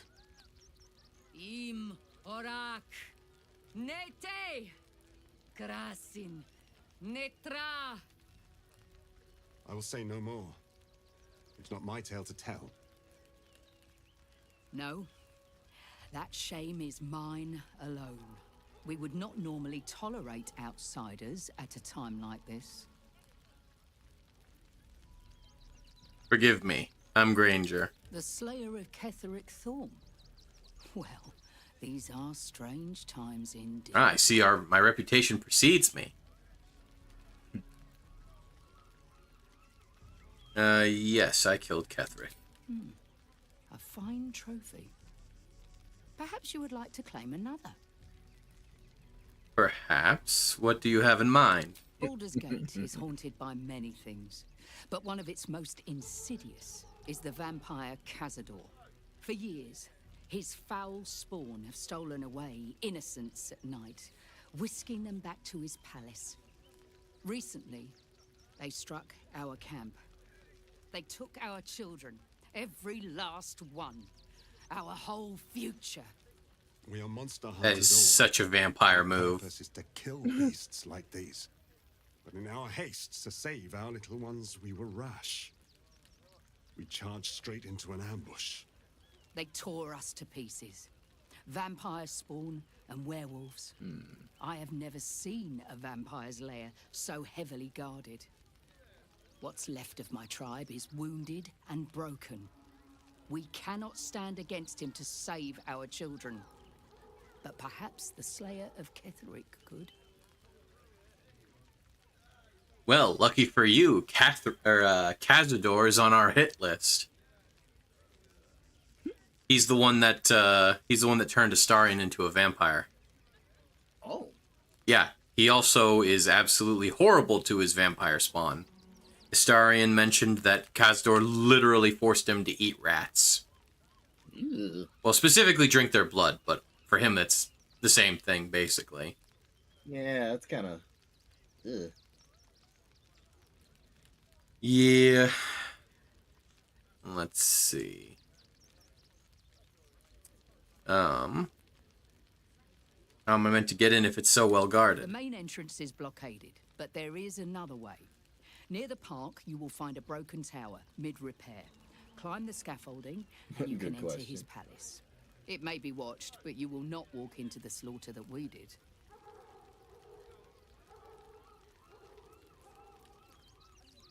And if it's too late to save your children? Then we will settle for blood.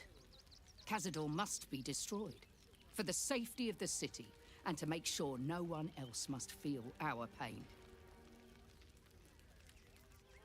Yeah, no, fair enough. I was planning on trying to kill him in my spare time anyway. If you do this, our entire tribe will be in your debt. On our honor, it will be repaid. May the gods keep you, and damn your enemies. Oh, nice. We just got a, we got an inspiration. Nice. Good deal. And let them marshal all their strength against us. Ooh. Got a cliffside up here. Wait, what's this? Got a ball, a dagger, and a child's drawing. That's kind of concerning. Child's depiction of a happy sunlit scene. It's a little hard to make out, but... Hey, Trebuchet! What's going on? Oh, hey there. But yeah, from what I can tell, it looks like... I think it's a drawing of kids playing in the sun? Presumably... Oh, yeah. Presumably it's... Maybe I need more pockets. An abandoned locket in a... Ah, yes. Okay, we've seen this note before. It's a prayer that was written somewhere else. How's it going, bud?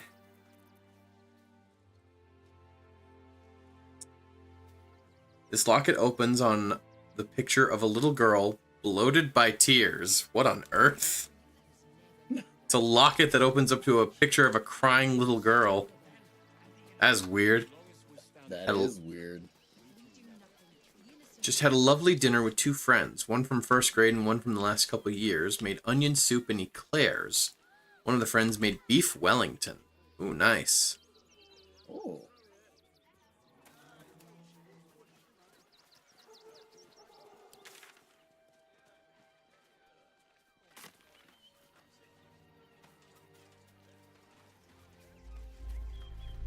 Another quake. What's going on? It's the Elder Brain. There's something happening to it. I was gonna say that didn't sound like just an earthquake. I heard like a weird, like very faintly in the background. Definitely sounded like something.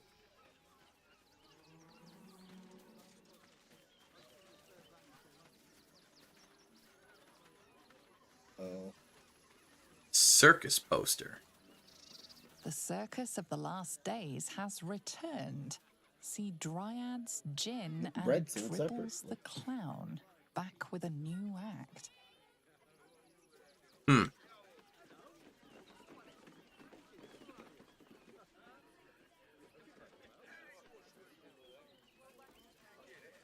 promised you'd get us inside the city. Said you'd do whatever it takes. That was before I saw the giant metal monsters guarding the checkpoint. What's the worst that can happen if we get caught sneaking in? A few days in a jail cell? At least we'd have a bed. Worst that can happen is one of those steel watchers stamping us into the dirt. Everything you read in the broadsheet. You're such a scaredy cat. Armies traveling no more than a couple goblins. Ever wanted to meet the most cowardly dragonborn in the realms? I fell for the blockhead. I'm not scared of the authorities. But it would be stupid to pick a fight with the fists, right? A couple of quarreling gay lovers.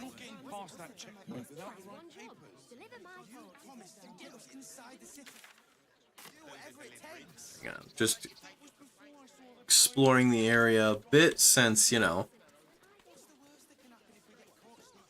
Ooh.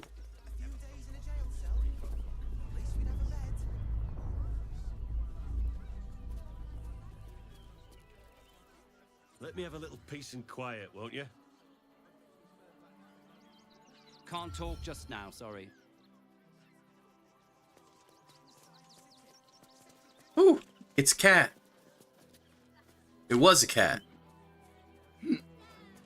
Hmm.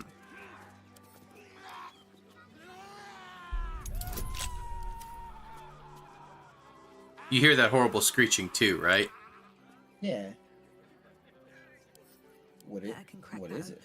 Probably something we're gonna have to fight. Let's do it.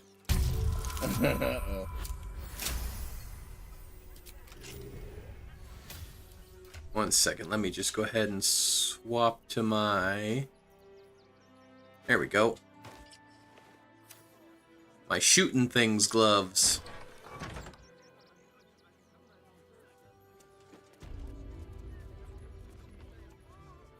Hello, horrible screeches. Are you down in the basement?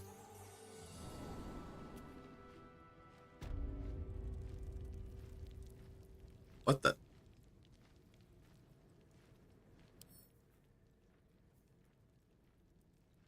Ability scores reduced to 10 while... Huh.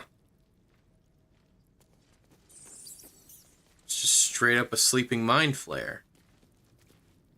Oh, it was locked down here. It's been stuck.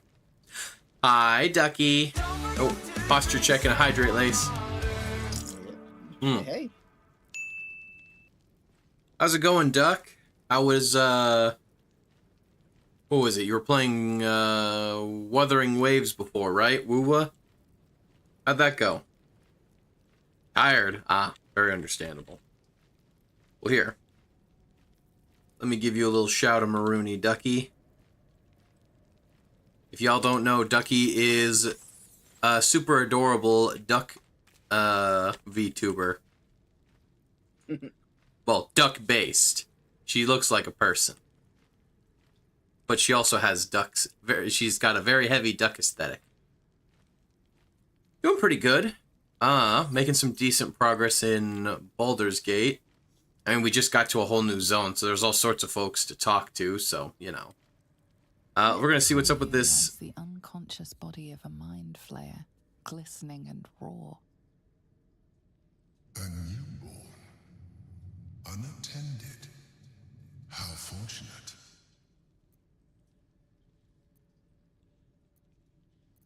Doesn't feel very fortunate. Oh, he's not dead. He's just sleeping. So, well, considering that the thing... Oh! The horrible screeching we heard. The guy was in here and Ceramorphosis. Like, he literally just turned into a mind flayer. Oh. I just connected the dots. Oh, but it is. This one has only just transformed. It is weak, vulnerable. Its potential ripe for harvesting. Go on, kill it. Absorb its power. Hey, listen, I say that a lot, but that's I'm being ironic when I say that. I'm being sarcastic.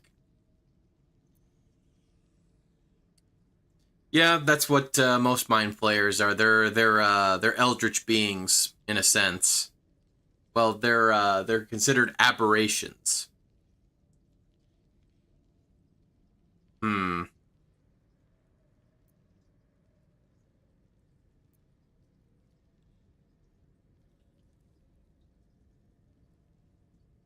So what do we do, Lace? Do we wake it? Do we kill it?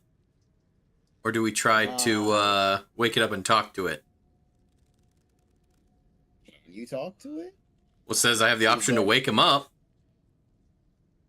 Won't he just attack you, though? I don't know. There's a decent chance. But we don't know definitively what it'll do. I mean, it's worth trying to communicate with him.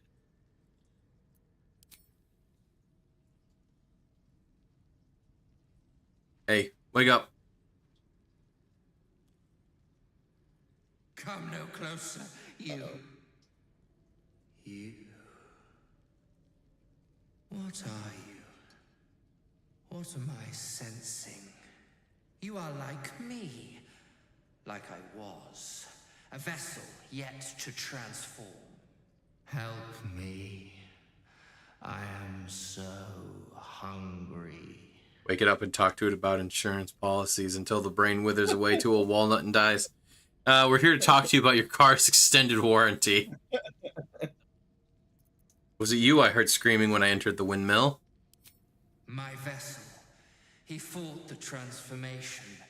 He found it excoriating. I can still taste his terror. It is delicious, but will not sustain me. We need to feed. We need a brain, fresh and frantic, to restore our strength.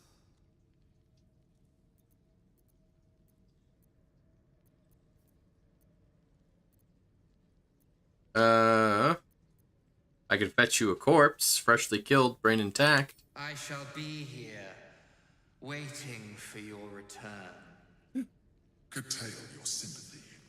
We wish to destroy the Elder Brain, not nourish its thoughts.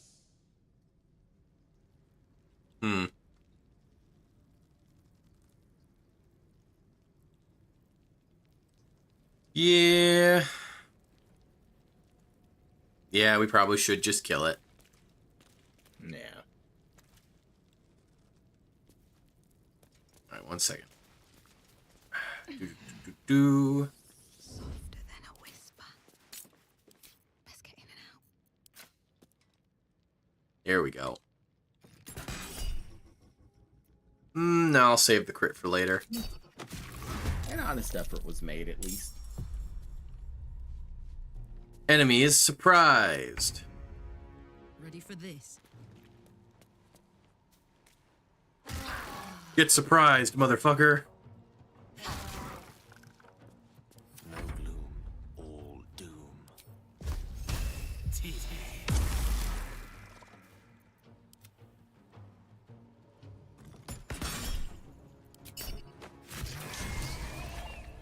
The creature was born recently.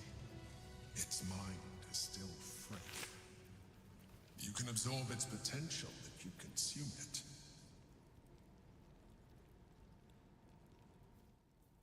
Devouring brain. Starving Lithid is fully focused on eating its first... What? Also, windmill key. Absolute's orders. Newborn. True soul. Alien. Your time has come. The Absolute calls to all faithful, and you have been faithful indeed. Leave your barracks, leave your armor, leave all insignia of rank behind. You are part of the Flaming Fist no longer. You have been a loyal true soul, but soon you will be so much more. You will be one of us. Ah, okay. So I think they more or less told him to come out here and transform. Yeah. The Ring of Truthfulness. You gain advantage on insight checks. Ooh, nice. Definitely worth taking. Sweetie Cat has said she wants more pets and to nom on more fingies.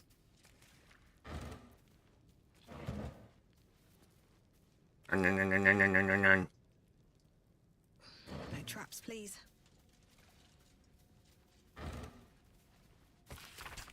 It's note demanding that the miller pay off his debt, lest his creditors oust him and claim the mill for themselves. Ah.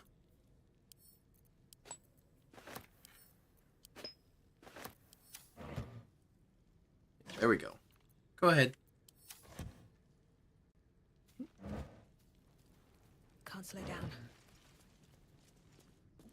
There you go. Sweetie's nestling up back in her little bed.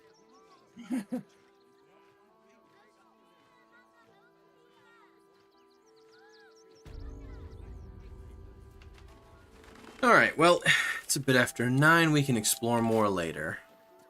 Yeah, I'll have to wrap up and start getting ready to head to work soon. Alright. At the very least, everything did download and is done patching and works just fine. And I don't know why it didn't again, but I'm sorry about that. I mean, not like you had much say in the matter.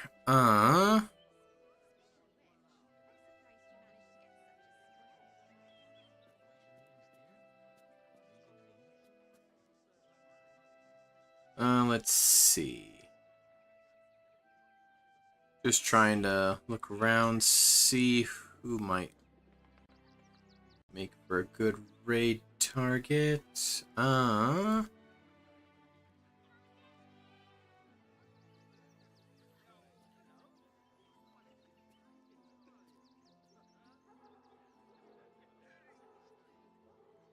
Let's go.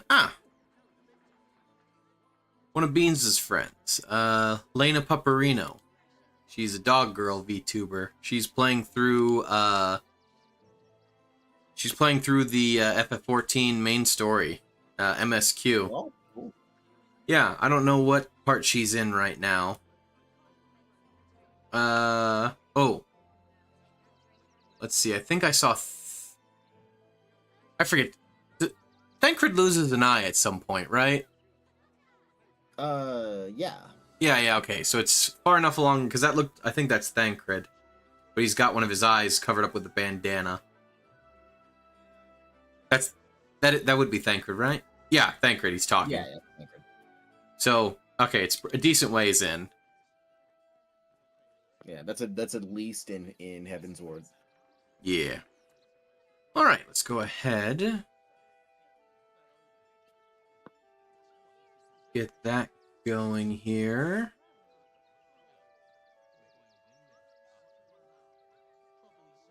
Appreciate everybody that stopped on in.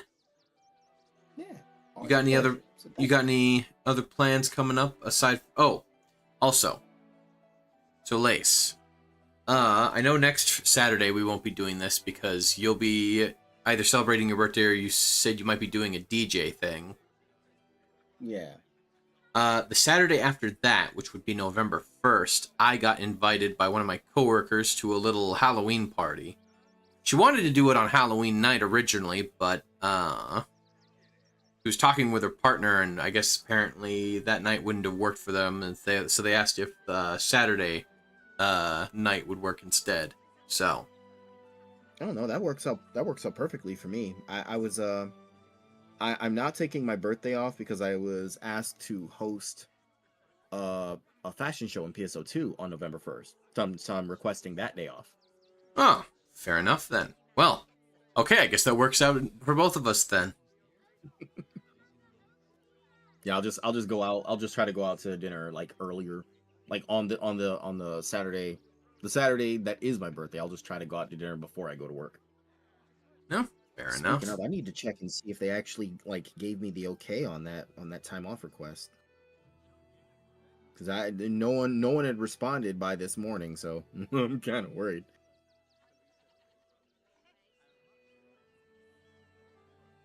Okay.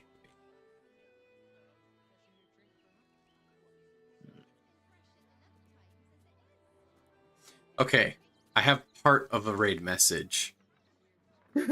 Reject X, become squid. You know, because he tried to get us to become a mind flayer with the weird tadpole thing. I can't think. Reject something, become squid.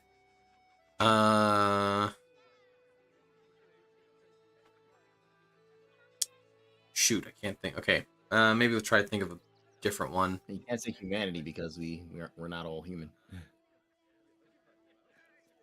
Actually, no, that'll work. Reject humanity, become squid. Reject humanity, become squid. Oh, there comes the sweetie cat. Hang on, let me. The raid was canceled somehow. Yeah, I was canceling it because Sweetie Cat was walking across my keyboard. Oh. Oh, wait, we're in an ad break? Oh. An ad break started when I wasn't looking. Oh, no. Well, it's like 20 more seconds. It's fine. Give it a second. Okay. I believe the ended now, so...